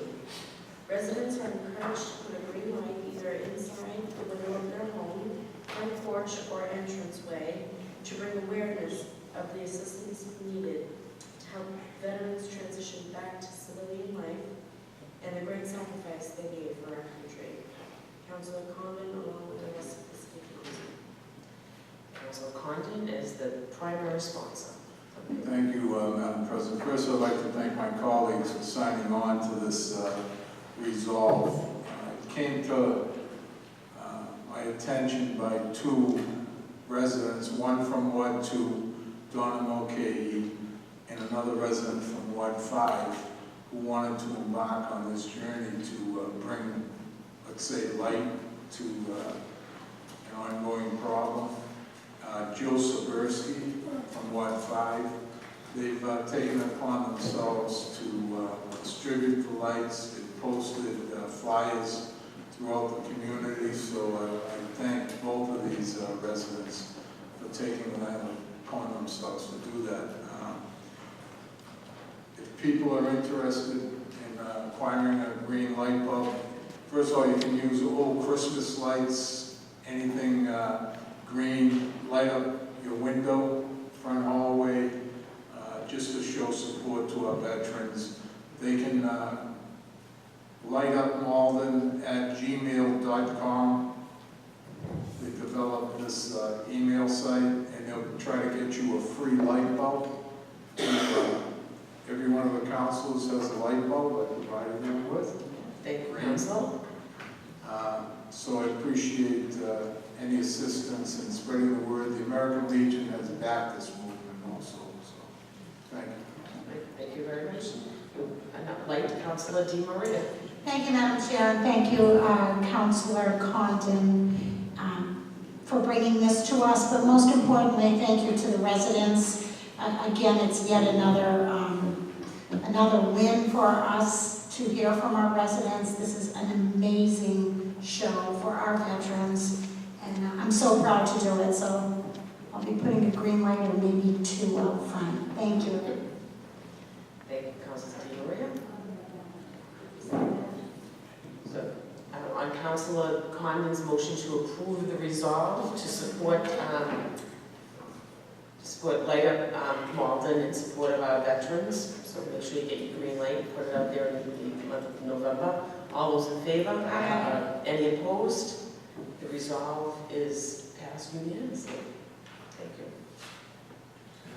Next order of business. Resolve that the mayor dedicate $165,000 of Malden's Chapter 90 appropriation to share the cost of redesigning the intersection of Highland Ave and Fellsway East into the roundabout long-term safety improvement recommended by the traffic study engineers, John Matheson and David Dunn. Councilor Matheson for the paper. Thank you, Chair, and I'll speak very briefly and then defer to the co-sponsor. So this is an issue that has been, well, it goes back decades. This is Malden's most dangerous intersection. We've had fatalities, not to mention lots of property damage, injuries, higher insurance rates. We had a house that was crashed into last year. And it's because we have an intersection that is not only used by a lot of commuters, but it's got some really confusing traffic rules. So the Fellsway goes unabated. I see some nods, so you folks, you know. Fellsway traffic goes unabated. 30 miles in the southbound direction, 25 miles an hour in the northbound direction. But when we did a traffic study, we were lucky enough after all these decades to fund a traffic study. They found that Fellsway traffic was going through at 50 miles an hour. And that leaves insufficient time to stop for a motorist that is in front of you at the wrong time, let alone a bicyclist or a pedestrian. And I don't want to wait to see what happens next. This is also on the list of one of the state's most dangerous intersections. And it's a state parkway, so we can't do it without DCR. Now, DCR is taking the step, and this council all passed a resolve, which helped us get to this place. DCR is now taking the step. We had a public meeting with the DV, we were standing room only, and we must have had nearly 400 people there, of doing some design work and some engineering work. But before they can actually undertake a meaningful change that they believe is going to be a permanent safety solution, they're going to need some contribution from the city. Now, the state gives us about $1 million a year in Chapter 90 appropriation. That's used at the mayor's discretion on necessary road work and related projects like sidewalks and things of that nature, crosswalks and what have you. But I can't think of a more important need in our city, traffic-wise, than this particular intersection. The traffic study said that the roundabout solution was $330,000. Considering the safety improvement at stake, I think that that's a worthwhile expenditure. And speaking with the government liaison at DCR, they informed me that this can happen relatively soon if they had a shared contribution from municipality. Without our contribution, we don't have any timeline on how long this might take. There was another permanent safety improvement that the traffic study recommended, and that was signalization. The cost of that began at $600,000, but I heard projections as high as $900,000. Taking on the roundabout would not forego or stop future signalization, but it would eliminate the traffic on Highland Ave that has the duty to stop before entering and then yield halfway through. They're in this round-shaped intersection. And that's so confusing that people that have stopped think, well, I've done my duty. Ordinary driver behavior kicks in, they think they're in a rotary. And even if, we know how to drive, we live there, but even if one person in 100 makes the momentary confused judgment of not yielding, they've got a 50-mile-an-hour car T-boning them in one of the most dangerous impacts that you can experience. And this is happening. It's happening every week. It's happening every month. Many of you are aware of it, whether you live in that area or not. I've lived in that area my whole life, and I avoid that intersection as much as possible. But I would love to see a permanent safety solution undertaken. I did do comment cards at the meeting, and we had hundreds of these returned back. And everyone had different opinions on what should happen. You know, I'd like to see one thing or another. But what everyone seemed to agree on is, let's take on one of these permanent safety solutions to end the confusing pattern of stop and yield on Highland and no traffic abatement at all on Fells Way. So this is a resolve to the mayor. If you'd like to see more information that we've circulated in the past to the council, we can bring that in. But I do think this is an important resolve, and I'd like to start that conversation with the mayor, because as you know, we can't appropriate that money. That has to start with the mayor. So that's the resolve, and I'll defer for future comments to the co-sponsor, Councilor D'Angelo. Thank you. Councilor D'Angelo. Thank you, Madam President. Thank you, Council Matheson, for your leadership on this issue, particularly as it relates to, DCR was pretty well, pardon the pun, but pretty well down the road with what they were going to do, with what they were being told by the administration until that meeting was held. And I think now we have better alternatives. So this is a resolve. As our rules indicate, it's a wish. So we hope that the mayor will prioritize this. We have heard from DCR that they do rank projects where the city puts their own money in. So I think if we would have put this in, we'd have a really good chance of having something done, particularly if we act now. Maybe by next spring or summer, we can even have a resolution there, or it would be certainly an improved situation.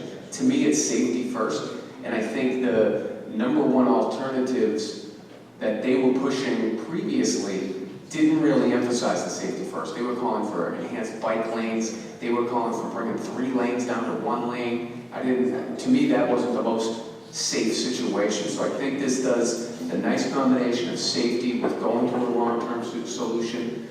This is the bridge to get there, I think, because this very well may work, and we won't even need another solution. But if we do need to go to full signalization, this is a good intermediary step in that way, as the design will bring it to a little bit further down the road, again, pardon the pun. So, again, this is a wish to ask the mayor to get in a dialogue and say, let's get this going.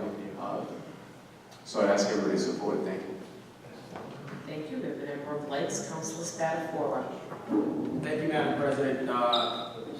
First thing I have for council now, city council, I believe, and I could be wrong, that we already voted for FY18, right? So we're talking about FY19, right? I think we already allocated our FY18 numbers. Chapter, yeah. So I think this is going to be 19. And the second thing is, and I completely agree with everybody. You know, I've been to those meetings. I live not that far down the road. I think we did. I think we did. About the road project? Yeah. Yes. I think we did. I'm just So that was the entire appropriation, so I don't know. Okay.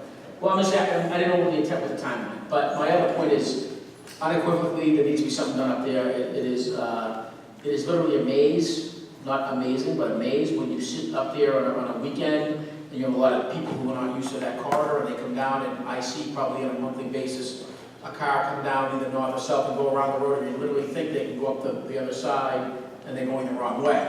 But I will say this, I would ask the delegation, the state delegation, come before us and tell us, because I do, and I understand that the plight and the need and money comes first over safety, but when we start giving money to the state for the road they should be maintaining, I do have a little bit of a problem with that, and we should call them to the carpet at the very least. Maybe we still allocate the money because the safety is paramount, but the same token is, they got to explain to us as the council is why we have to put in money to fix a safety problem on their state road. And I know it helps that we give, I'm sure it puts us at the top of the list. But the same token is, and I get that, and I'm not saying we don't do it, but that is a state road. And they patrol it, they're supposed to patrol it, they're supposed to maintain it. And now, any changes we have to help fix, to me, seems odd at the very least. So, whether we pass this and we get the resolve and it's FY18 or 19, we should still have the state delegation come in here and say, if it's such a safety issue, which we all agree upon, why are they not coughing up, which in my opinion, $165,000 is small dollars in their budget, to fix this road now? Thank you, Madam President. Thank you. Councilor O'Malley. Thank you, Madam President. From my understanding, I did attend some of the PD meetings. State funding, while it's an issue, wasn't the primary issue. I think that really what the state was waiting for was for us to decide which long-term measure we wanted to go with as a community. I think the funding was there. I think that over time they leveraged the payment over years. So it was a very small drop in the bucket considering what the state spends. And I think really what the hang-up was on the short-term traffic calming measures. And I remember pretty vividly that this whole process was moving along smoothly. State Senator Jason Lewis was involved, the administration was involved. I think that we were about to get something going. And then the whole process was derailed when the meeting at the BB was incited to shouting. That's not the type of meetings that we should be encouraging. Yes, it's easy to get people's emotions running high, but what really actually gets things done is talking with people, figuring out how to move past it, not just getting people angry.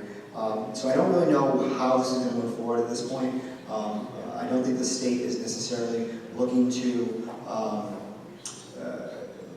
help us now that we've kind of, I think, cut off our nose in spite of our face. But I do look forward to maybe 2019 if there's any funding that's available there. I know that obviously we have a lead pipe problem, so I don't know exactly how that funding will be used by the administration. I would love to get this done. I think that if we work with the state, we might get better results. We catch more flies with honey than vinegar. Thank you, Councilor. Councilor Di Maria. Thank you, Madam Chair, and I also attended many of the meetings that we had over the last year and a half regarding the roundabout at the Fells Way.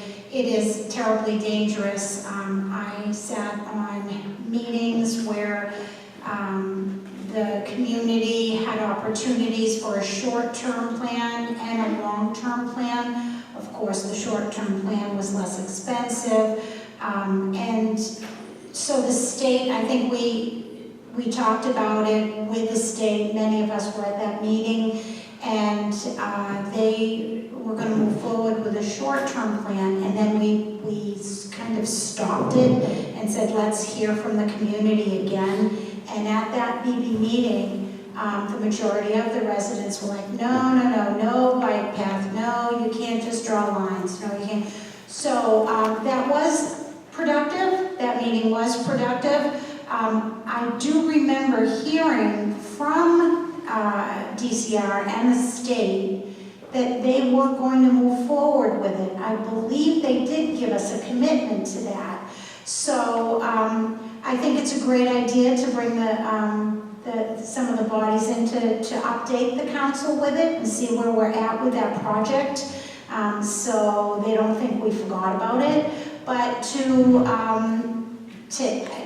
ask the mayor to put skin in the game, I think we're past that. I think that the mayor as well knows the importance of that safety concern. So I think I would probably echo what Councilor Spatafora said and get it on the docket to bring those, our state representatives in and Senator Lewis in to see exactly where we are along with DCR.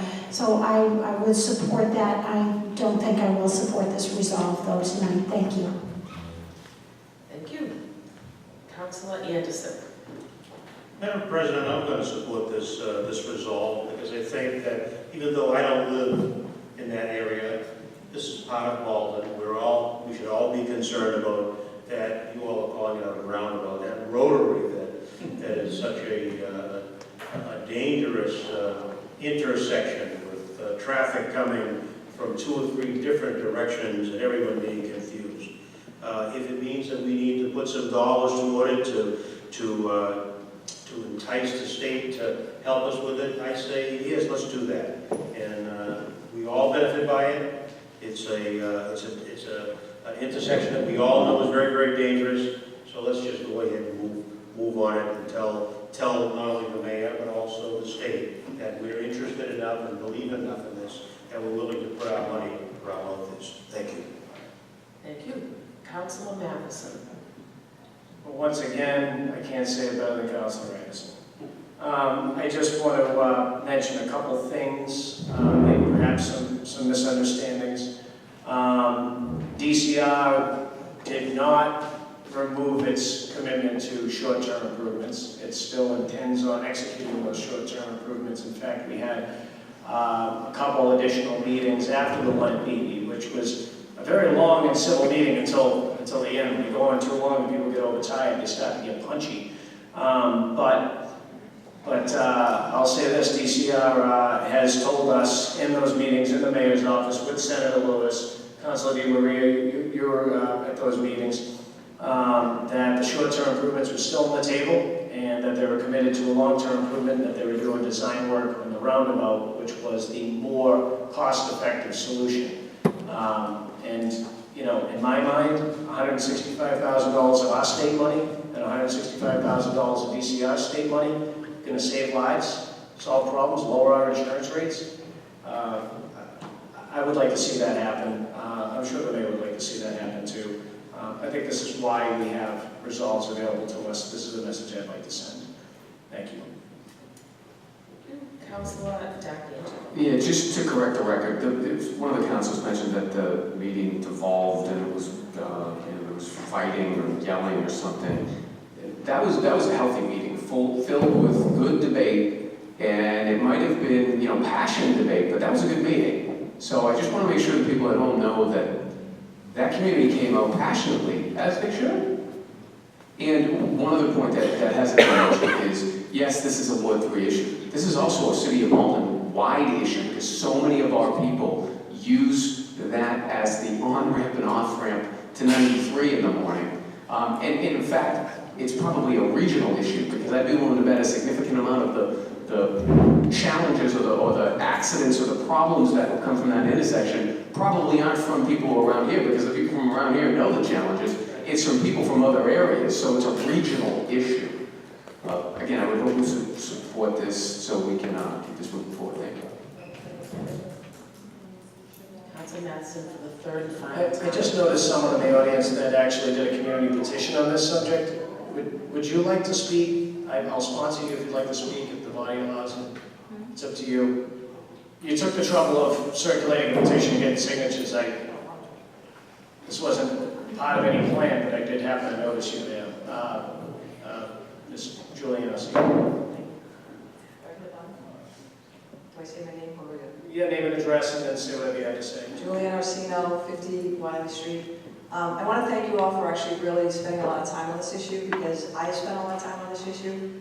I've been in conversations with DCR and Senator Lewis's office, and my experience is that they're working very hard on this, and their goal is to really get to the long-term solution. I have a lot of faith that Senator Lewis and Representative Donato and Representative Altrino and the city councils here are going to support a long-term solution. We put forth a petition saying that we actually want you folks to do exactly what you're doing, to make sure that the state is looking at the long term, and then adding a bike lane is not the right solution. So thank you for acknowledging that. I truly do appreciate that. Thank you very much. Yeah. And I just want to say something about the spirit of that meeting that we had, because it was such a good, I mean, the best meeting in all my years of serving in public. But I think that the point wasn't that the folks there had any objection to bike lanes, only that if we put them in before the long-term solution, someone's going to get killed. And that's foreseeable, and it's irresponsible to put the cop before the horse when human safety is important. So that's all that was. But like I said, one thing for sure, everybody wanted to see a long-term solution undertaken post-haste. So thank you. I move to adopt the resolve. Well, just from my seat,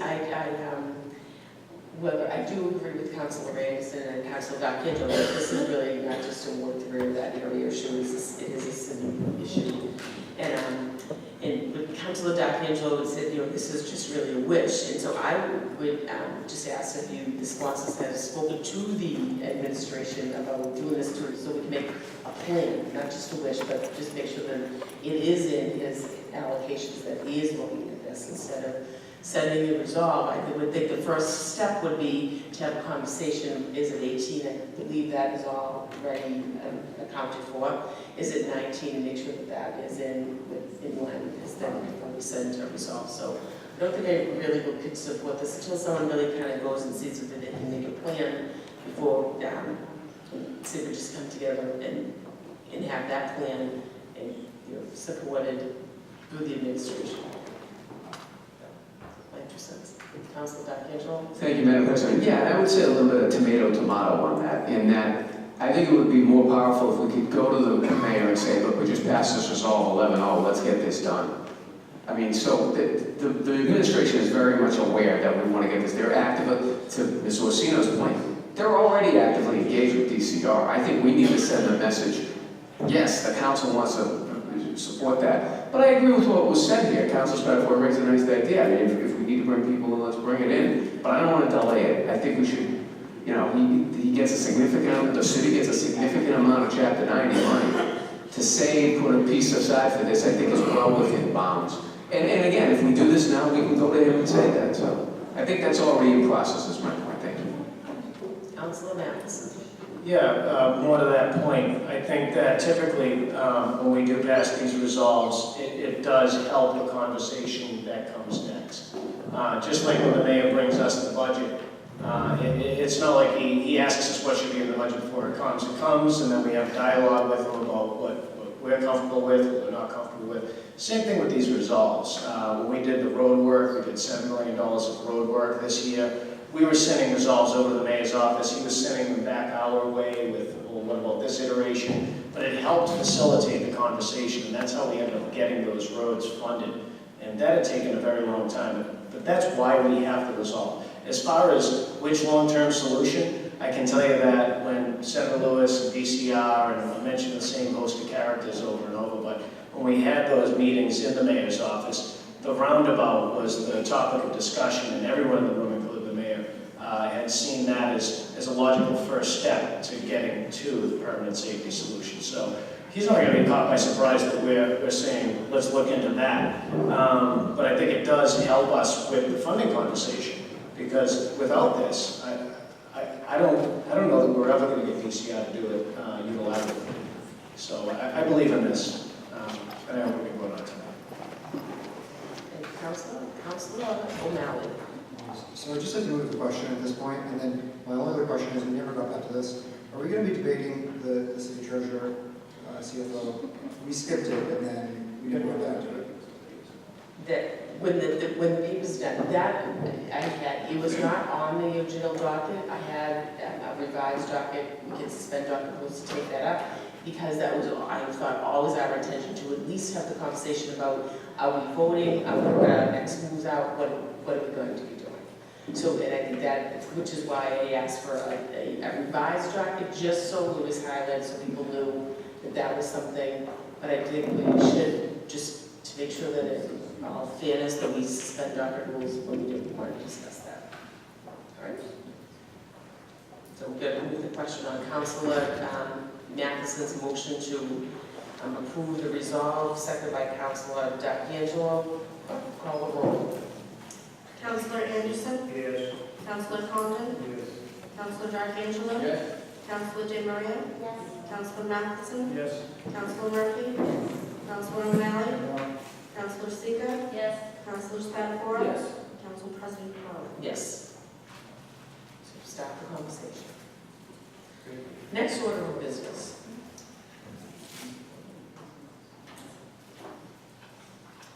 Resolved that the mayor appear before the city council to provide an update on the baseball to Field of Dreams. Councilor Matheson. Councilor Matheson for the paper. I know. It's the last one, I promise. And this is the most self-explanatory one. So this baseball Field of Dreams has been around for 8 or 9 years now, and it's kind of had an exclusive rights to this downtown parcel that's very valuable piece of property. Periodically we ask for updates. I've heard that there might be an update, but I don't want to repeat any rumors. I think that the update should come from the administration, one way or the other. And so this is just merely asking that we get an update from the mayor. Seeing the lights on Councilor Matheson's motion to approve the resolve that the mayor, can we add the mayor and the MRA, since she seems to be mayor and the MRA here for the city council to provide an update on the baseball Field of Dreams. And we do have a light, Councilor Spatafora. I have an update. I think the council now at this point, I think we haven't received anything official from the mayor's office or the MRA, but at a meeting that the mayor had sometime in BB, I think it was his first, his quarterly meeting that he does around the city. Councilor Maria and Councilor D'Angelo there as well. The mayor said, I think it was a question posed by somebody on Facebook, is the baseball park still a dream or reality? And he said, you're hearing it for the first time tonight. To my surprise, as a councilor, it's not going to happen.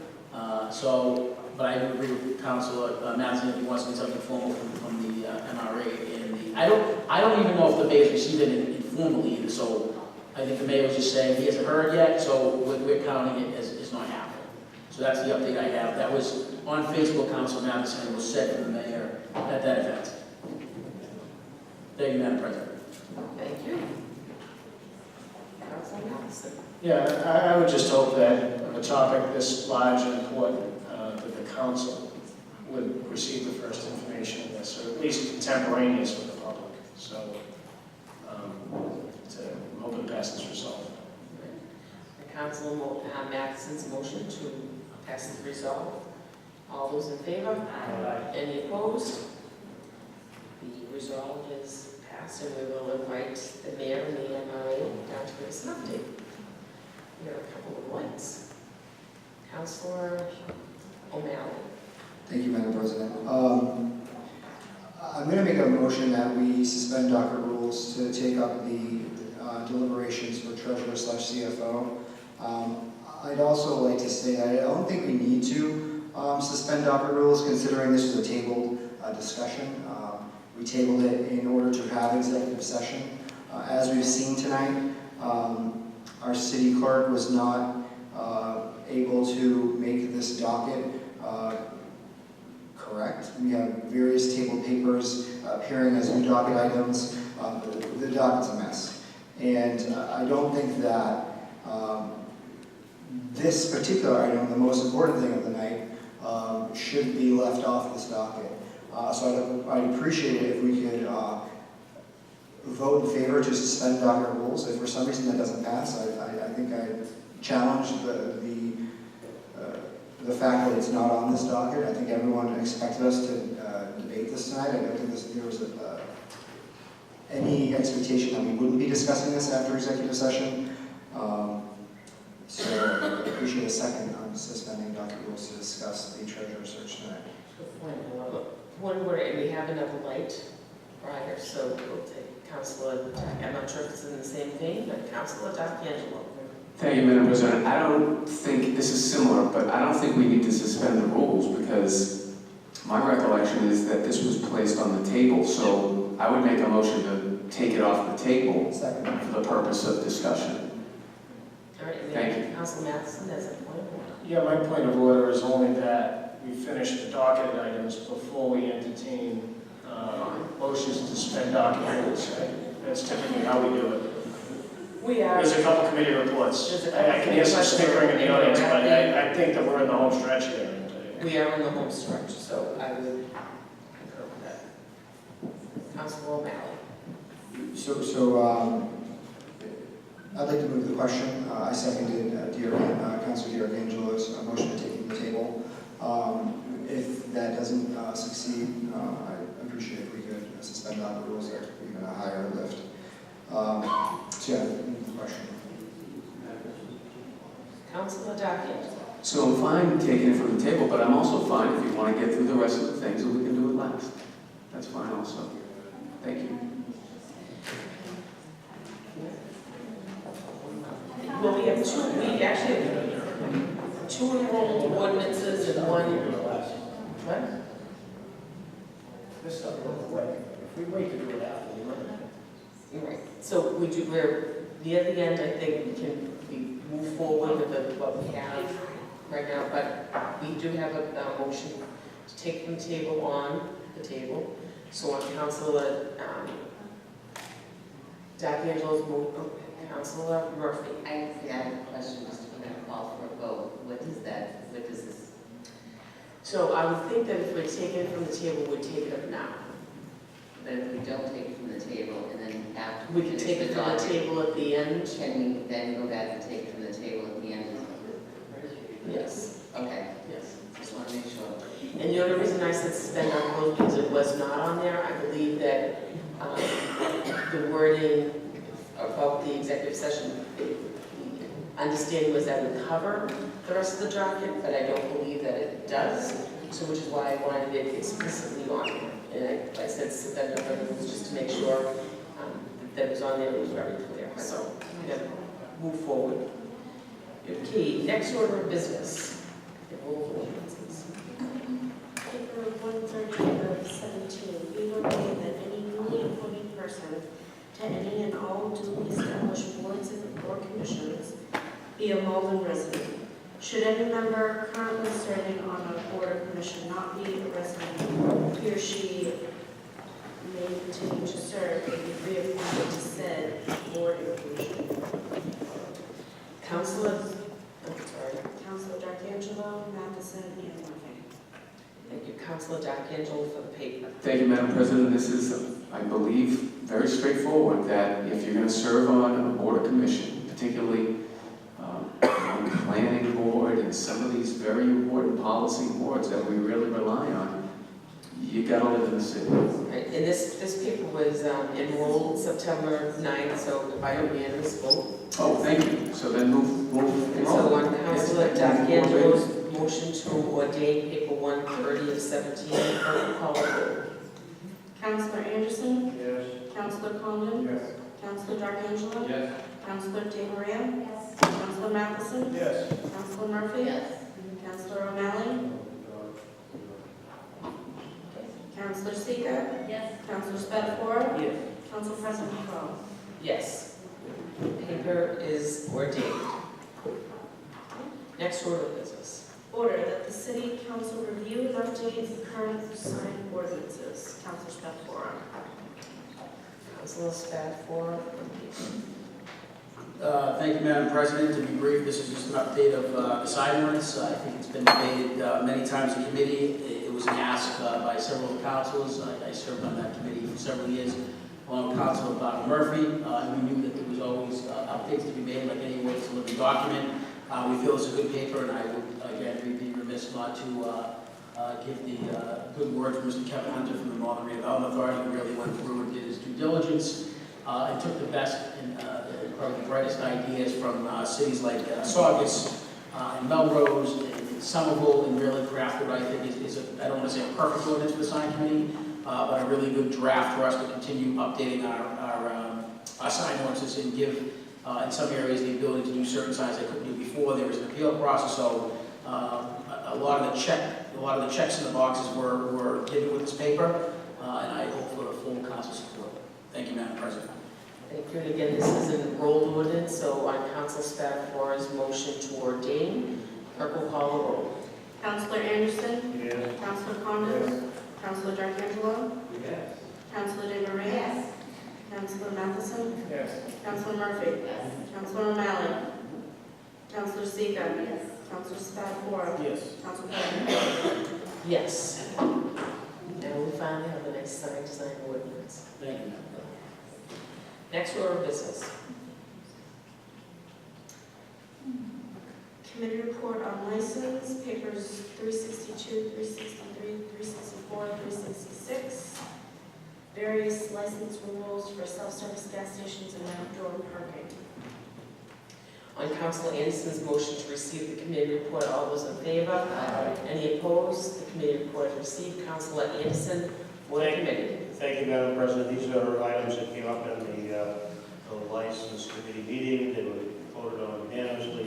I would ask the city clerk if she would at least be acting to read the name of those licenses so we can know what it is that we're voting on. Sure. Paper 362, Gibbs Oil Company LP at 728 Main Street. Paper 363, self-service gas station renewal, Speedway 2504, 214 Broadway.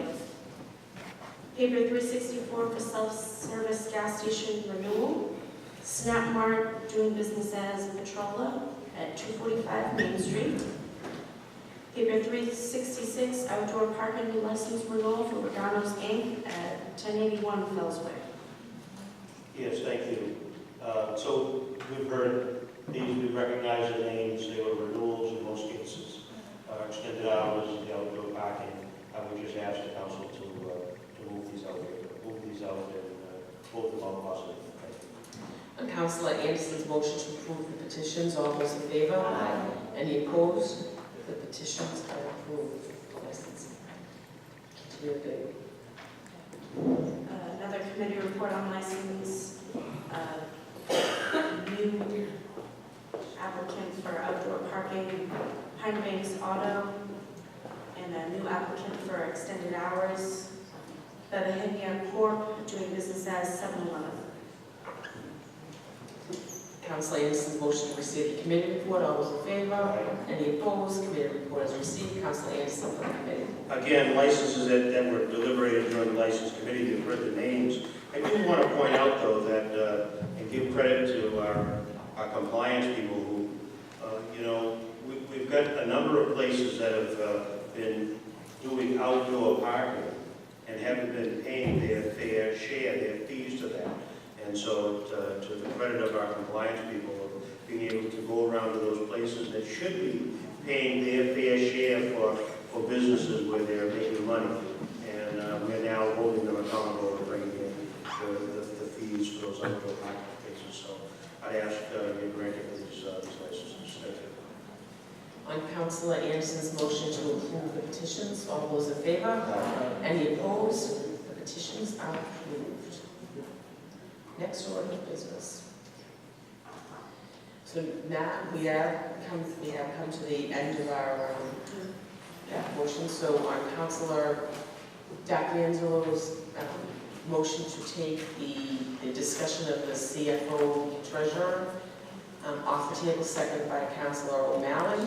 All those in favor? Any opposed? The paper is off the table. So now we, as they pointed out, I'm just saying, it's we not going to be spent out.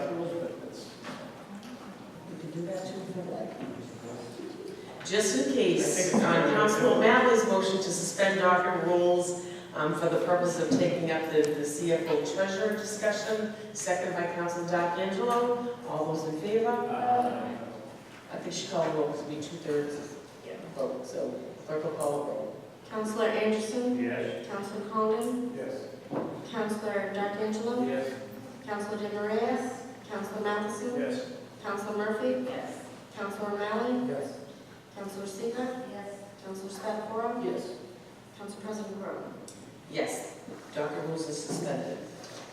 So our order is that we had our interviews, we had our executive session to ask a couple of other questions.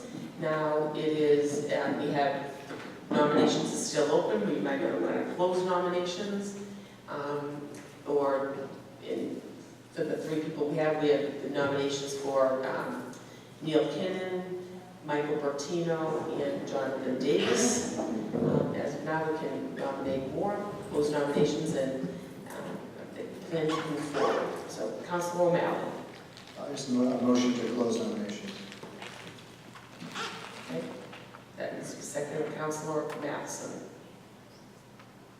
I make a motion that we narrow the field to 2. That's the same process that we used for city clerk. I believe the same process used for superintendent of schools.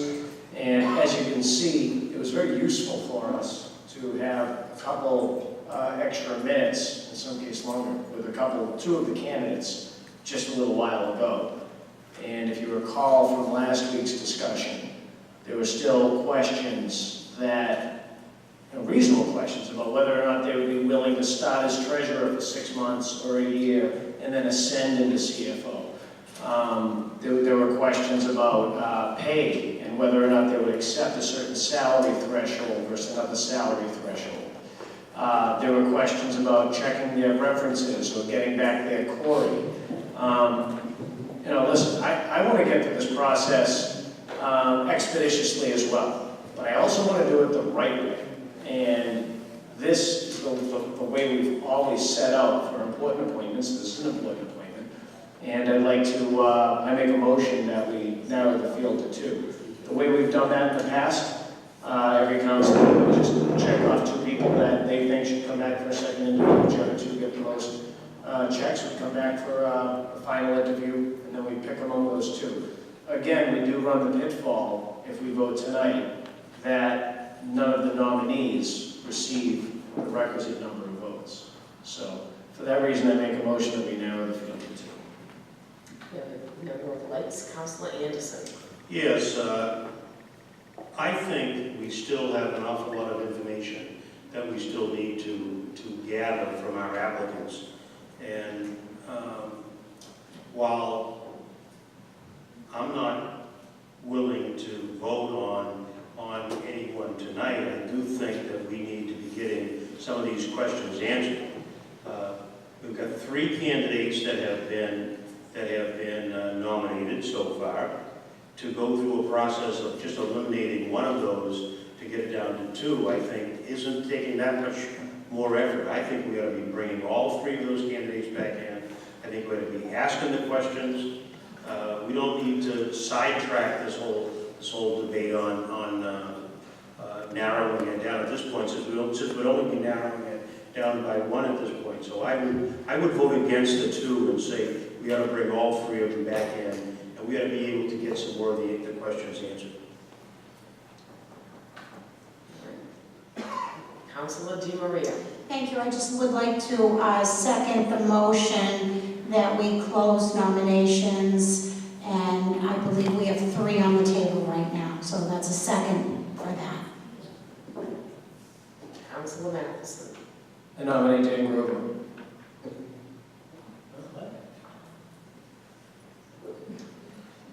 Okay, Councilor Matheson is nominated Dan Grover. So now all of our 4 candidates, now all of our... Didn't get seconded. Doesn't have to be seconded.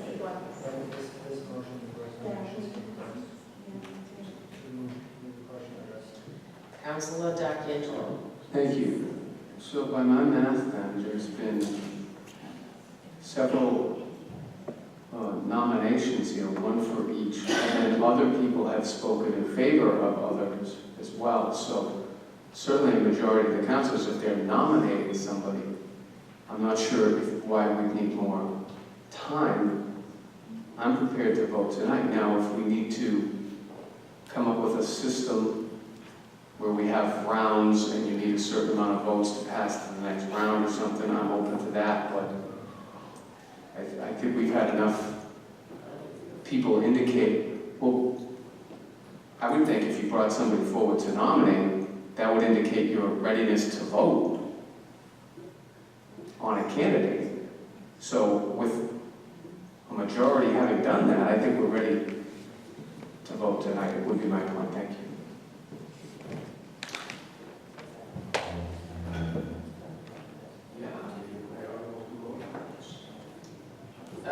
So, the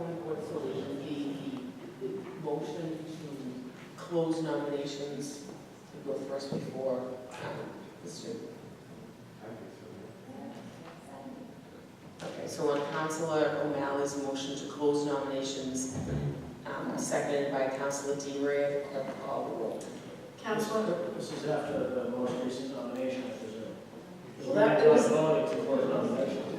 We had not voted. Was the vote what binds us? All 4 Right. I know. Is the city solicitor here? All 4. That's my point. That's what I wanted to clarify.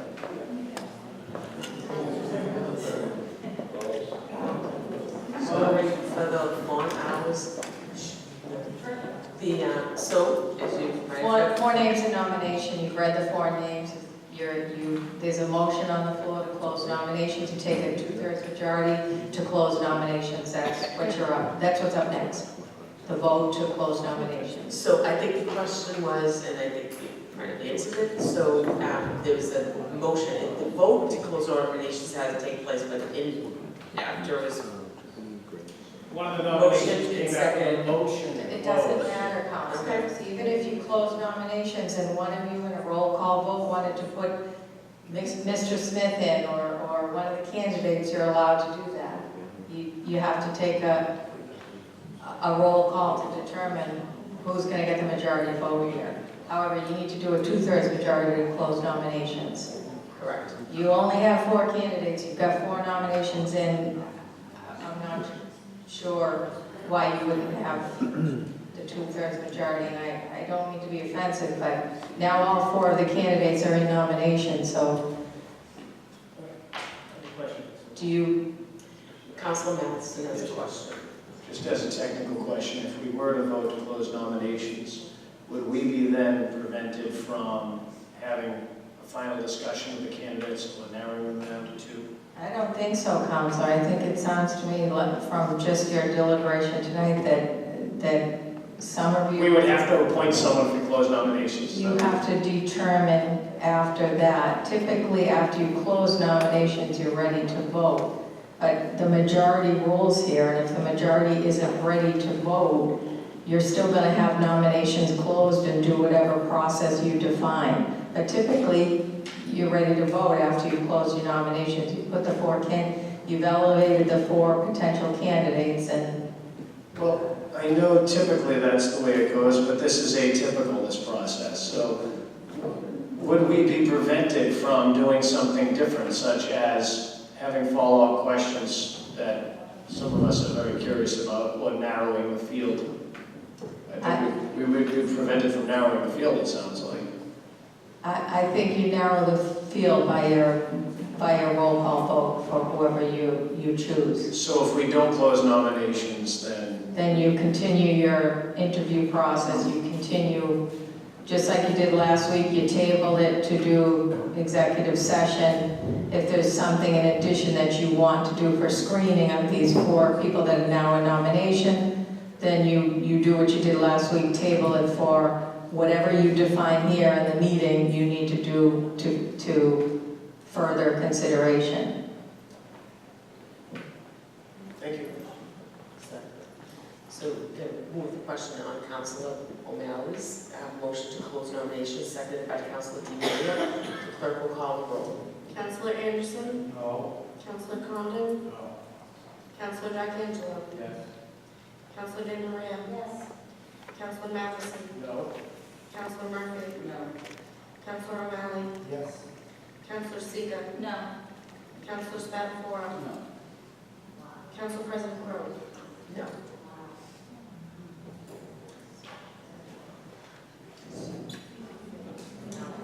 So that failed, so the nominations remain open at the moment. So now, City Solicitor? Define what you want to do next. What do you want to do next? Well, we do have a member of lights, Councilor Anderson. Yes, I would like to do next. I'd like to schedule another round of interviews to the candidates that are before us. And I would move the question that we set up a second round of interviews for those that are nominated. That's everything. All right, we have still another couple of lights, Councilor O'Malley. So we voted against closing nominations, but all 4 candidates have been nominated. So I don't know who else is going to be nominated right now. I'm thinking, vote for Winfrey. Councilor O'Malley. I'm just trying to seriously think of who else we can nominate. I can't think of anyone. All right, well, thank you then for your... Yeah, but it's just, I mean, I don't know what we're delaying for. We have, some member of this body has met with these candidates multiple times. Some of the candidates have applied for this position in the past and have been interviewed by councilors sitting here years ago. So I don't know how many more times we need to review these people's application and interview these candidates. And I don't know what questions that are outstanding. So I'd love to hear from the councilors that voted against closing nominations. What questions do you have outstanding that you'd like to find out?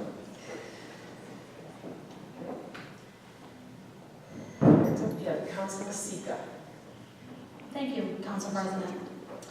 I am not quite sure how anybody up here can vote knowing what we've just heard in our executive sessions this evening. This is a vote that I am absolutely not taking lightly. I have done my homework on every 4 of the finalists.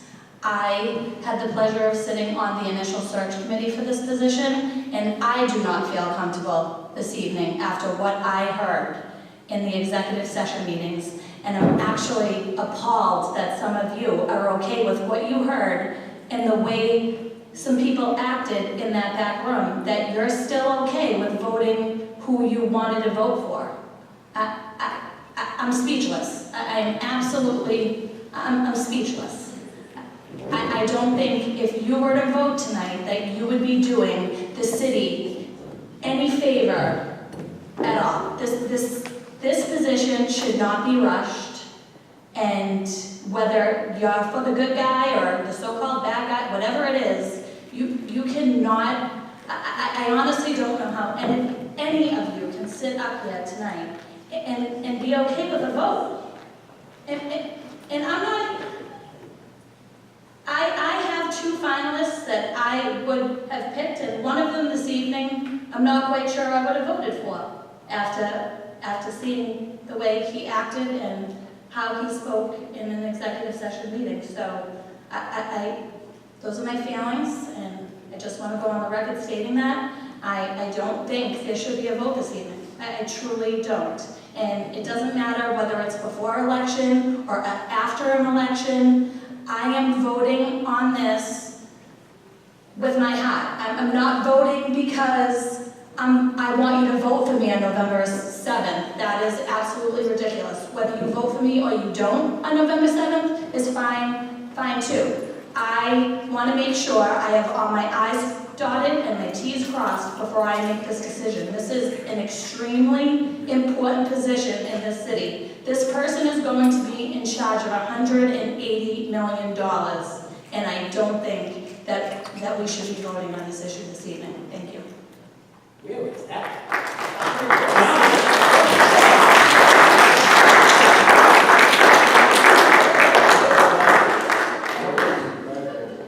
Councilor Jack Angelo.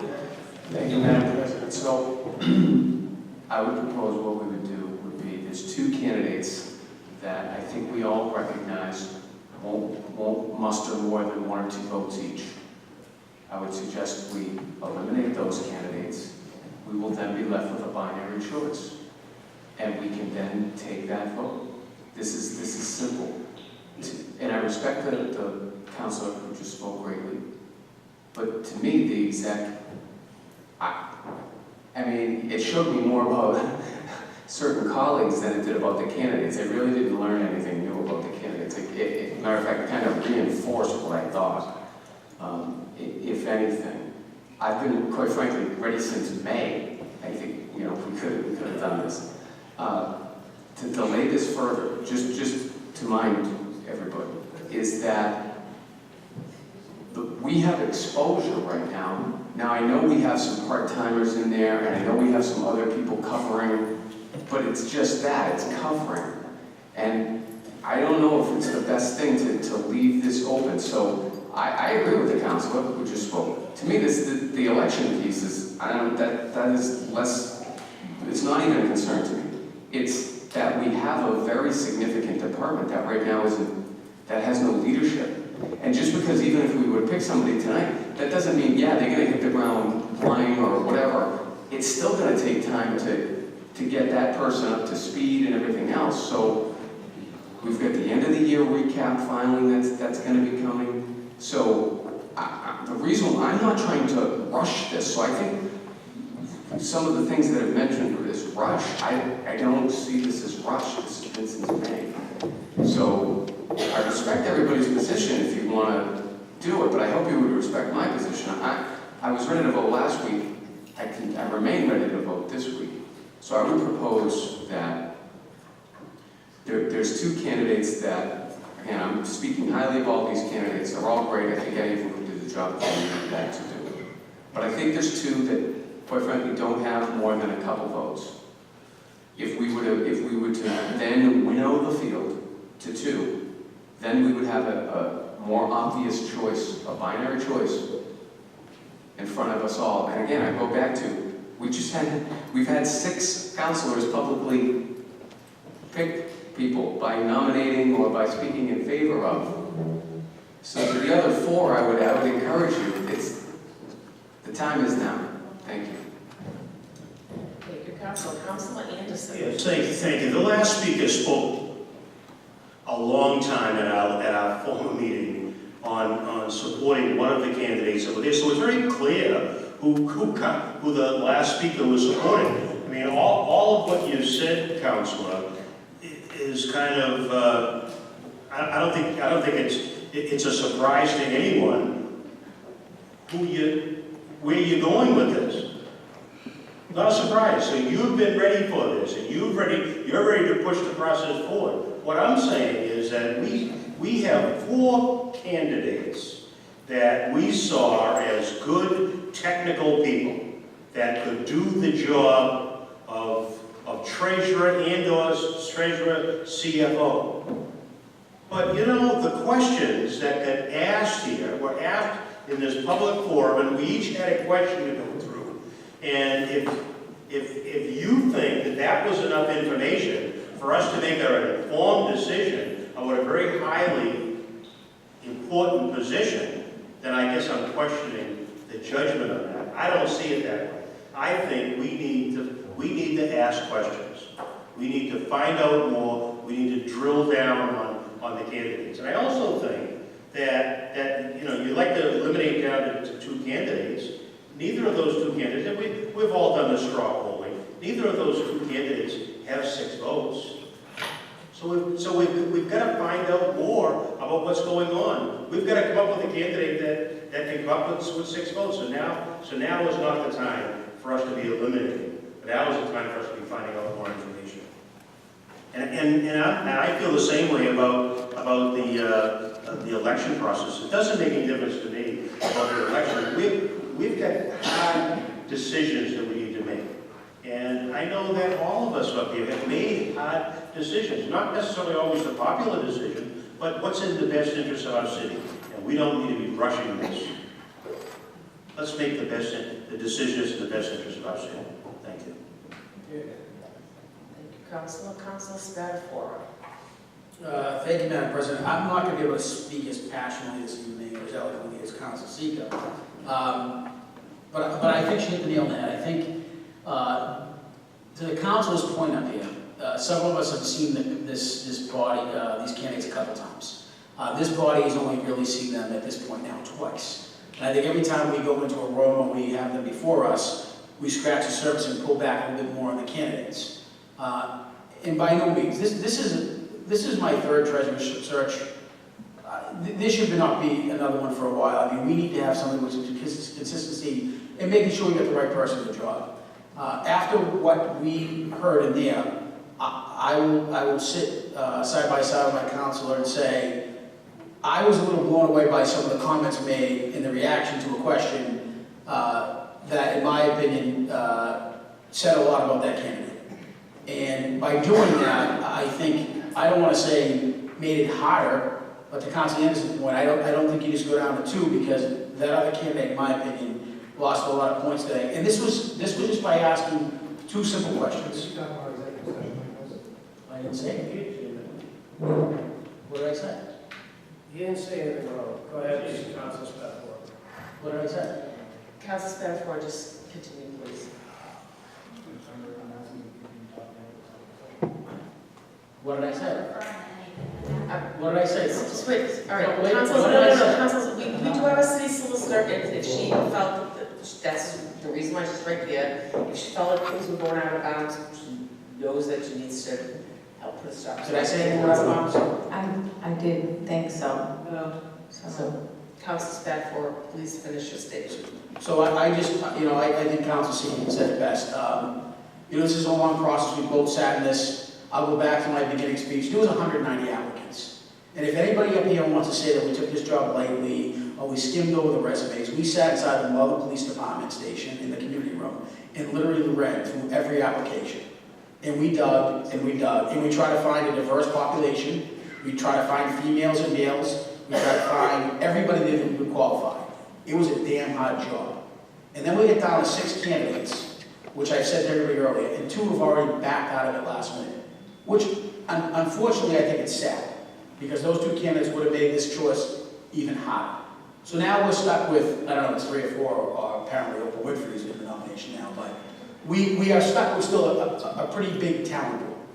And the point is, if anybody thinks by asking one question on one interview is enough, I agree with Councilor Seeker, you're out of your minds. The second thing is, we went to executive session to ask a couple questions about character. They were asked, they were answered. Everything else, in my opinion, can be done on the floor if there's other questions.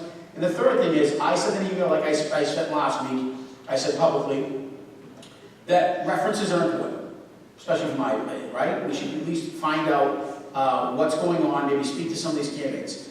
Anthony, the HR director, said it would be a little uncommon simply because you wouldn't want 10 people calling up saying, hey, can you tell me about that candidate? So we're going to try, in my opinion, I would like to still get those references and maybe have a report done so that maybe if we are interested, and I am as a counselor, to call up. Now, 2 candidates went to executive session tonight. There are 2 other ones that we have not asked any other questions for. So to Councilor Anderson's point, we've only heard from those 2 candidates once, twice if you're in the search committee. So in my opinion, we're not rushing it. We're just making sure that the candidate that we get is the best candidate, because it would be a bigger embarrassment if we nominated somebody and they got 6 votes and something came out after, because then you should be saying, what are you and guys and girls doing up there in the city council? So, again, I want to thank my colleague in the council for speaking so eloquently. She was a colleague of mine in the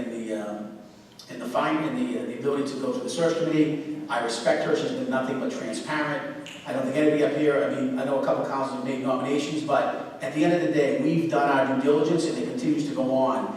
And this talk of delays and everything like that, to me, is absolutely outrageous. It's outrageous. Thank you, Madam President. Thank you, Councilor. Seeing no lights. From the seat, I agree with a lot that have said, but I do feel like we need to get a finite plan of this. We're going to interview, we're going to either vote the day after, that night, and then continue on to figure out what's the next step. So I do think that we need to have a step-by-step process wherever we are going to go from here. Just because I think just continuing this on and maybe we need another one or we want to have another interview is just not the right thing. I think that we do have to make a decision. And I do know Councilor Spatafora did ask about some references, and I know that at least one, I believe all, have given the list of references that HR Director will be following up on. And they'll give them either to me and to us in the body. I'll work with him to make sure that we have all the information.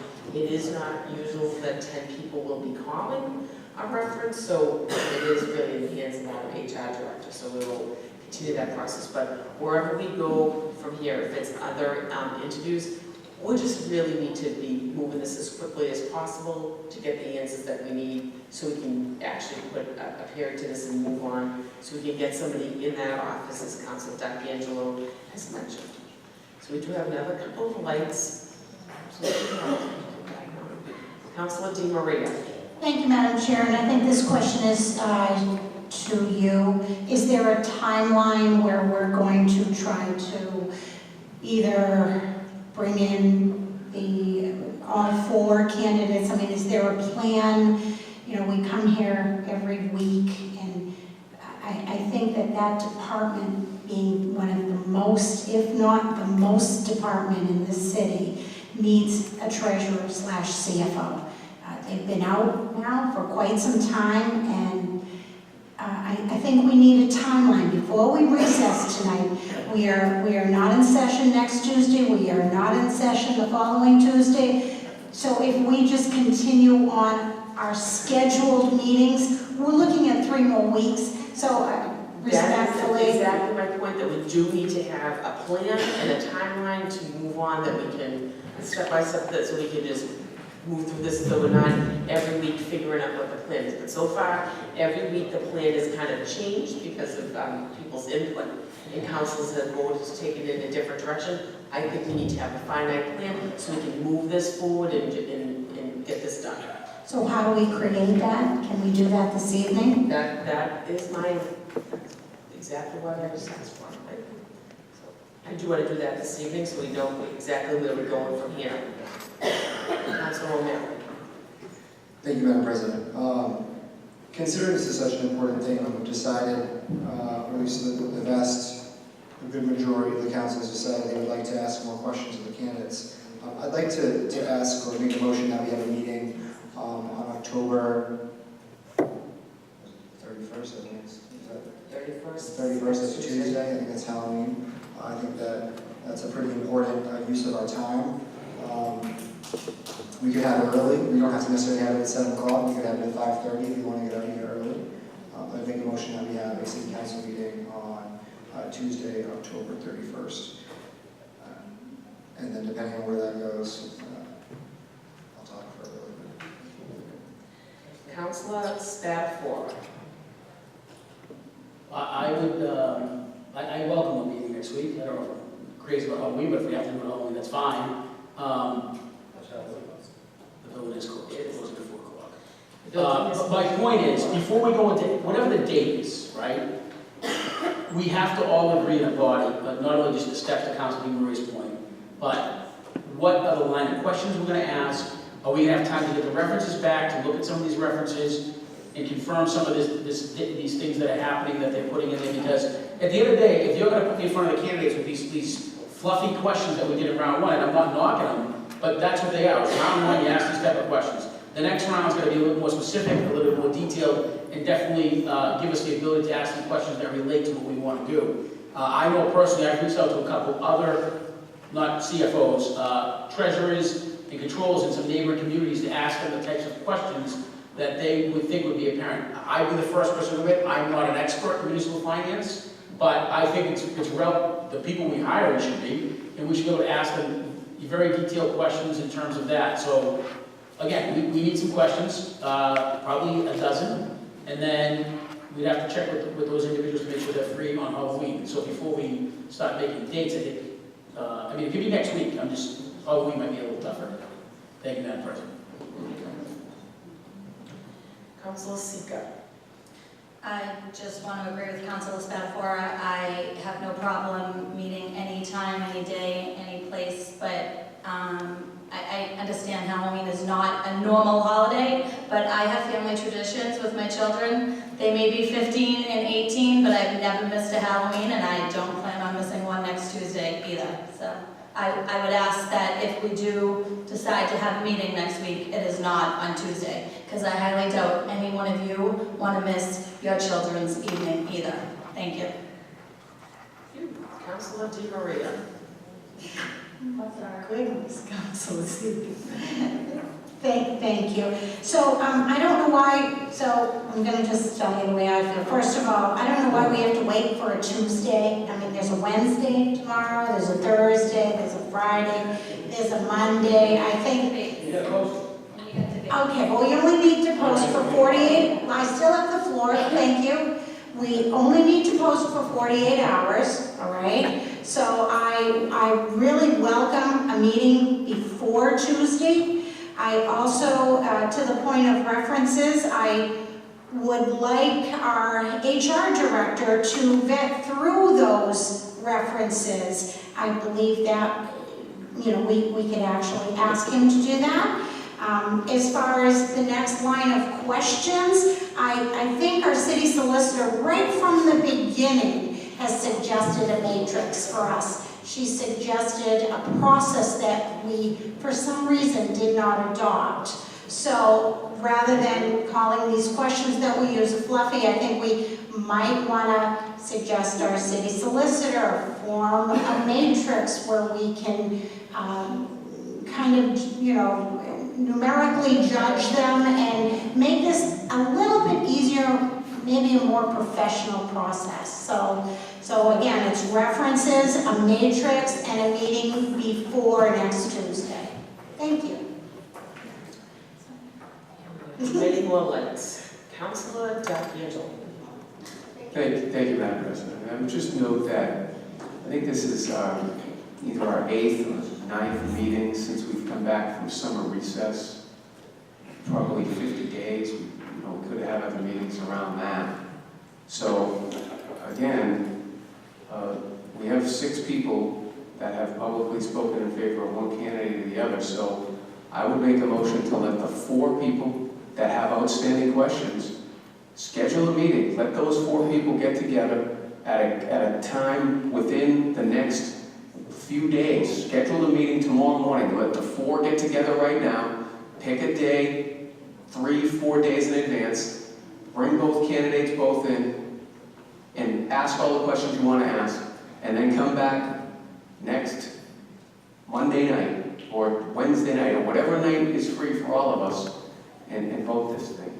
Because now we're getting into the point too where I'm concerned that candidates are going to start dropping out. And the candidates that we may favor, whether you like one candidate or the other, may start dropping out because they've been floated since May. They've been through this process. I can tell in the executive session tonight that their stamina is, I think they're doing a good job and they're putting up a front, but clearly this would wear on anybody going through this long of a process. And I just think I'm concerned about the optics for the city Everybody cares. Nobody's gonna doubt if we vote tonight that we didn't care. Take that, let's just take that off the table. That's not true. We all care. I don't question anybody here does or doesn't care. Now, if you needed more information, I respect that. Fine. Let's get you the information you need as quickly as we can so we can deliberate and make a decision because, again, I'm concerned that people are going to start dropping out, number one. I'm concerned at how this looks on the outside for future candidates going to come into this. And I'm also concerned that even if we were to pick somebody, that there's a ramped up speed there, and then we have holidays coming up and everything else. And we've been without a treasurer now for several months, and it's serious. So we're not doing it right now, so I've given that up. Okay, fine. But we really please, let's just, to me, it's those 4 people. If everybody else is nominated or spoken in favor of somebody, I don't think they're going to change. Thank you. Councilor O'Malley. So I have 2 different points. Through the chair to Councilor at Large D'Angelo, I'm not sure if I misheard you, but you said it twice, so I don't think that I misheard you. Did you say that you have been in support of Councilor Kane since May? I don't think he had resigned or applied in May. So I've been ready to vote since this whole thing started. You said that the candidate has been floated since May. So I find the timing of that odd, considering open meeting laws. The other thing, I'd really just appeal to the residents of Malden. I see through the smoke and mirrors here. There's only one candidate that benefits from pushing this beyond the election. We'll see if that happens or not. I appeal to you to please use your best judgment when it comes to the ballot box November 7th. Look at what's happening, see where this is going. I urge you to make the best decision possible. Thank you. Councilor Spatafora. Yeah, I lost my train of thought there for a minute. I know Councilor Di Maria mentioned a matrix. I'm not, go ahead, yeah, can you read it? I just wanted to say, I can't define your matrix. That's something you have to define here. For example, are you going to give a letter grade or a numerical grade? Does Malden residency outweigh non-residency? Does municipal software experience outweigh none? Does 10 years of municipal service outweigh none? Does 10 years of federal service outweigh none? You come up with the evaluation criteria, because conceivably, you can, this is how it came up with Councilor Di Maria, you may have a 5-5 vote. So conceivably, you've got to figure out ahead of time what it's gonna come down to, what thing outweighs the other, and what's gonna give somebody more points than something else. So that's what I meant by an evaluation matrix. You have to come up with the questions as you move along in the process, and like you said, you've done this before. It's an evaluation process that the interview questions are natural. They should be natural at this point because you've already seen the 4 candidates. So today what you have to do is pick a date that you're going to do these interviews, figure out how long each one is going to have an interview, tell your HR director you want all references contacted and a synopsis provided to you so that you can review that, a synopsis of each party that was contacted as a reference. So you've already said that you want him to do that, and figure out the evaluation criteria. You have 4 people now in nomination, so you could be voting on this for several months unless you try to determine what factors, what competencies, what qualifications outweigh others if it comes down to a tie or a close vote or deliberation where you can't come up with a consensus. Yeah, thank you. And again, that was my point, I think, I made last week, is I said, last week after the meeting, it was Friday, it was a little bit later, to ask you for references, because that is my job as a council. I know Council O'Malley keeps on going back to the point of delay tactic, but I don't think he's checked the references that's been provided. And I think we did a damn good job as a council tonight to take 2 applicants in. Nobody else asked for the other 2 applicants to go in executive session. And if I'm doing a bad thing, then they can vote me out of office. In my opinion, I'm doing my due diligence. And again, we found out new information about both candidates in those meetings, and that's the process. But this idea that I think has been floated around about delay tactics, I think is insulting to this entire council, and I think several councils here especially some of the seasoned ones have said the same thing. There's no delay tactic here. Somebody made a motion day one to nominate anybody without checking any background checks. So I don't know who's delaying what. Thank you, Madam President. Thank you. Councilor Matheson. Yeah, I'm insulted by the delay tactics comment too. We're just trying to do a good job and do what's best for the city of Malden. Madam Chair, I make a motion that we schedule a second round of interviews. They don't have to be long interviews, but there's clearly some questions that some of us have unresolved in our mind. I know some councilors know who their candidate is, while others have questions about whether or not certain candidates would accept the role of treasurer on a short-term basis followed by CFO, or what pay range would work for them. I think it's very valuable to have them back. I only had 1 to 2 questions per candidate, and these resumes have only been on our desk for a month. I know there's talk about May, but it's only been a month for us. And scheduling interviews and checking references takes that long. A job this important, I think we ought to be doing some more diligence. So I make a motion that we instruct the HR director to establish or coordinate a second round of interviews with all 4 candidates as soon as possible. Can I add the motion real quick? Councilor Spafford. I would just say that the references should be, the synopsis, whatever he wants to provide, should be also scheduled so that we don't schedule a meeting and then we find out something after. So everything should be, we should verify the references, get a synopsis quick, and then they can schedule out that thing. I just think it helps us know that questions into. Thank you, Madam President. Thank you. Councilor O'Malley. I was just going to say, I do appreciate Councilor DeMaria and Solicitor Fallon leading us in the direction of an evaluation matrix. I think that is the most fair way of determining who is the most qualified applicant.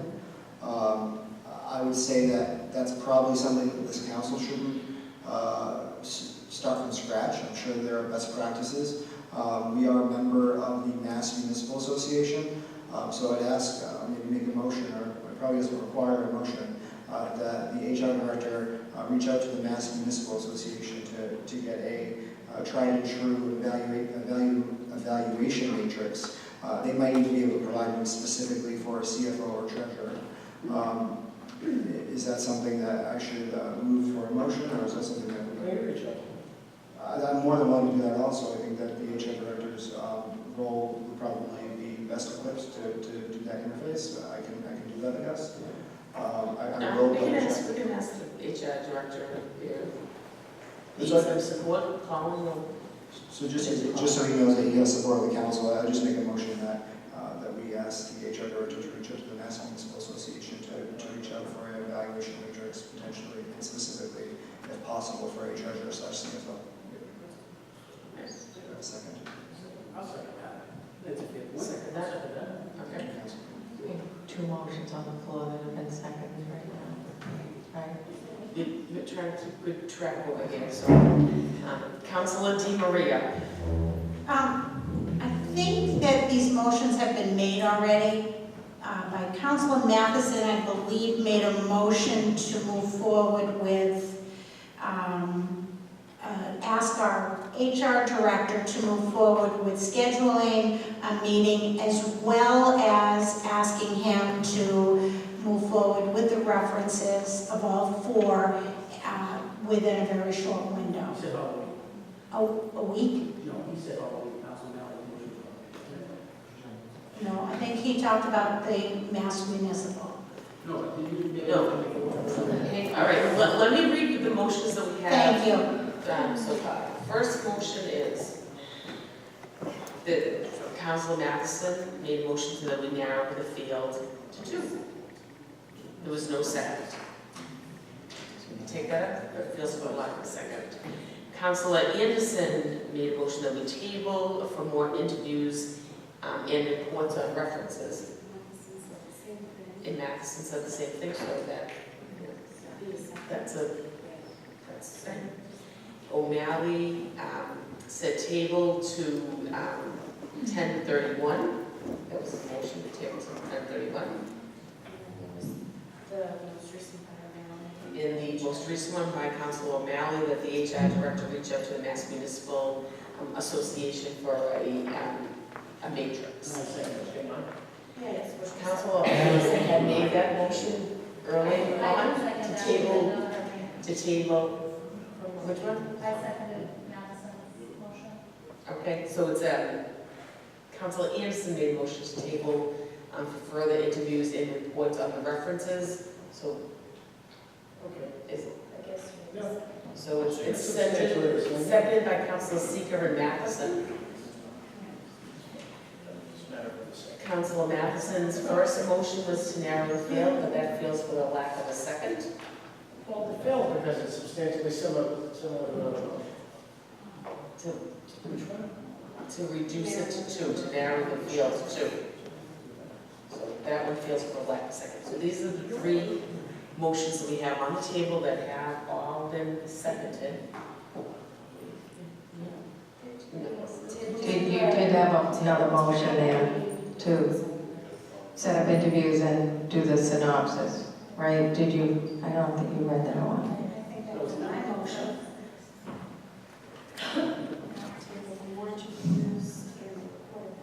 In the report of references, Right. so that's the synopsis. Right.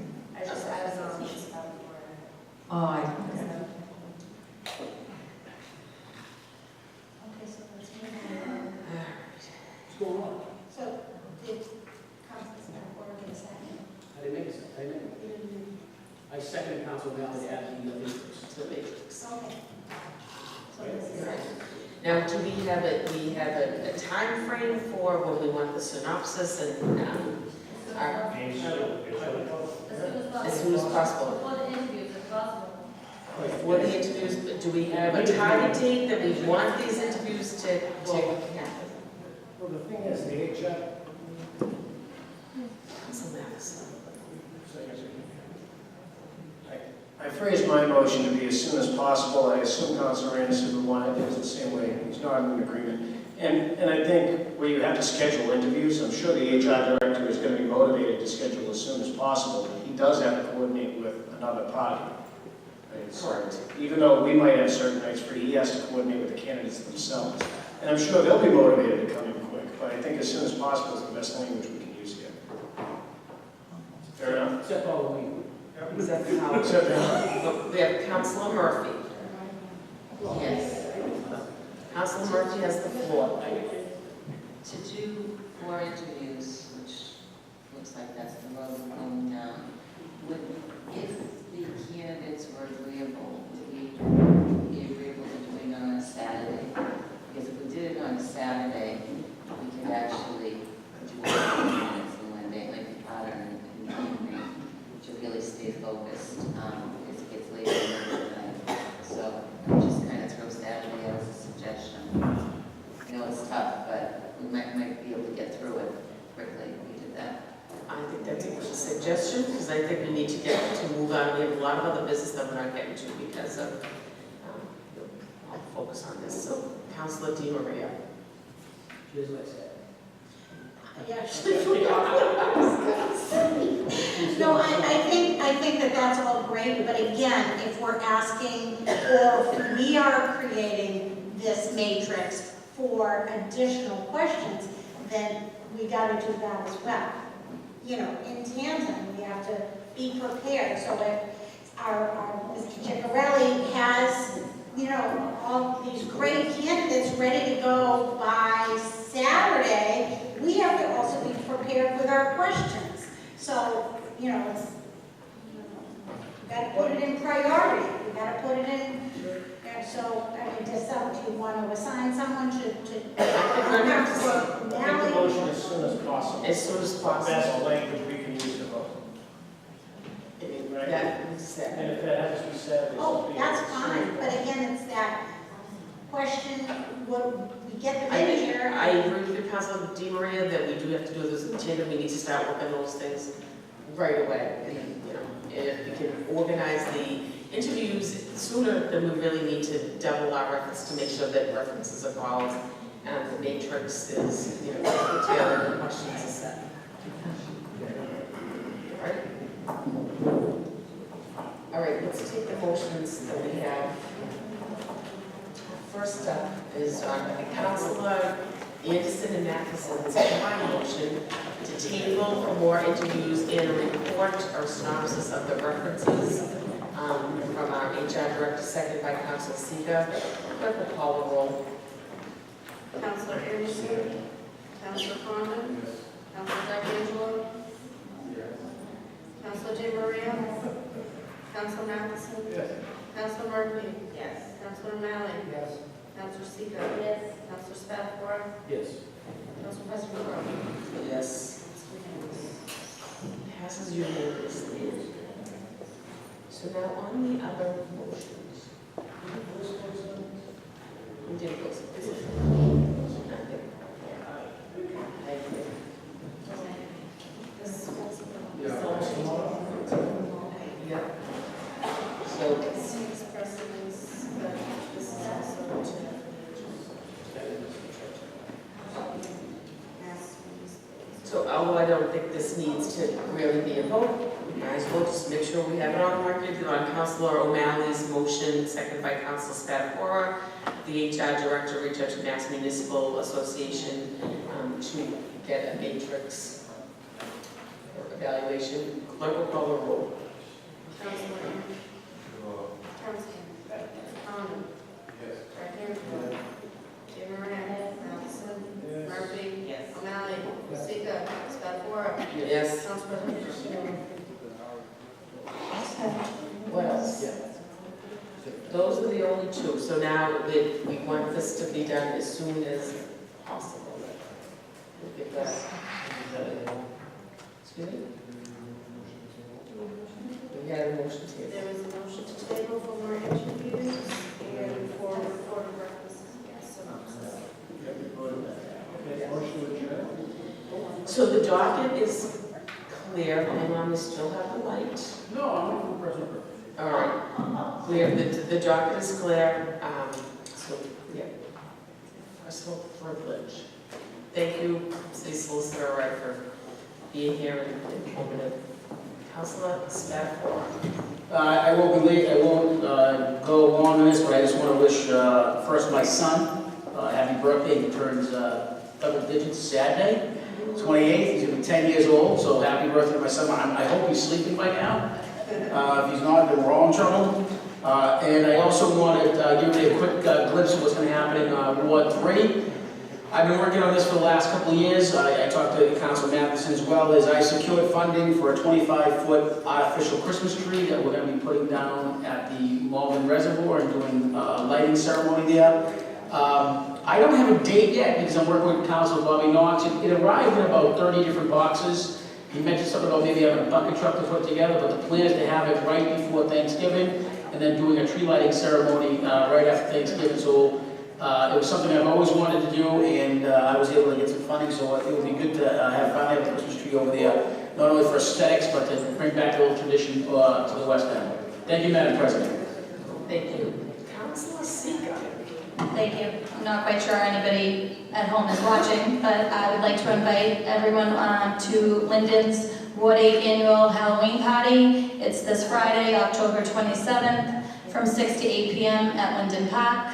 Costumes are welcome. We have a DJ, pumpkins, some prizes, and it is being catered by a pretty unique fire truck that has turned into a wood-fired pizza oven. So if you're around the area and you want to come by and grab a slice, I would love to see you. Thank you. Thank you. Councilor O'Malley. Thank you, Madam President. I just want to let everyone know, I'm sure people have seen, that the City of Malden is the first community in the Northeast to have two dogless bike share companies operating in our city. Seattle, Washington, and Washington, D.C. are other communities that have multiple dogless bike share companies. The two companies that we have are OFO and Line Bike, and they will be running a pilot program until the end of the year or until the first snowfall. So you can go to www.linebike.com or to www.ofo.com to download the mobile app and start riding. If you enter Lime Malden into the Line Bike app as a promotion, you'll get free rides for the rest of October, and your first ride on OFO is also free. They are currently in Malton Square, but I'm sure they will be slowly disseminating out into the different neighborhoods. So keep an eye out and enjoy the ride. Thank you. Councilor Murphy. Thank you, Madam President. I know this is a little bit out, but if we don't have a meeting between now and after election, I just wanted to say that the next Ward 5 meeting is going to be Thursday, November 9th at 6:30 p.m. at the Forest Hill School cafeteria. The Community Preservation Committee will be our guest speaker. Encourage everyone to attend, not just Ward 5 residents. The CPC has asked for this opportunity to speak to us, to hear about your ideas and the additional, ideas about how the additional 1% tax revenue that was passed by the voters last year should be spent in our community. So as I said, this is a Ward 5 meeting, but we are inviting if anyone's in a neighboring ward that would like to come and join us on the 9th to meet with the committee and just talk through some ideas. We'd love to open Ward 5 up to anyone who'd like to come. Thank you. 6:30. Thank you. Thank you, Councilor Murphy. Councilor Di Maria. Say something. So I can't not say that it's been a really busy campaign season for all the candidates, as well as those that went through a primary. And I have to say that Malden, you know, to have all these involved people putting their name in and wanting to be part of this, I know I share this with all the councilors up here, that it's a wonderful, tough, loving, crazy, you love it, you hate it kind of job. And I wish everyone the best of luck on November 7th. And just hang in there with us. We're an amazing community, so thank you. Thank you, Councilor. And on that note, I just want to thank everybody. This has been a long evening, and we have just so much work to get to. And this, you know, treasurer, it really is a very important position, and I think that we're trying to do our due diligence, and I've been working really hard to make sure that we keep this process moving forward. I think my fellow councilors has done the same. So, although people want it to be, you know, finished, we really do want to make sure that we do the right thing by the city. So I appreciate everyone's input and support as we move this forward. And on that, Councilor Condon's motion to adjourn. All those in favor? Any opposed? Stand adjourned.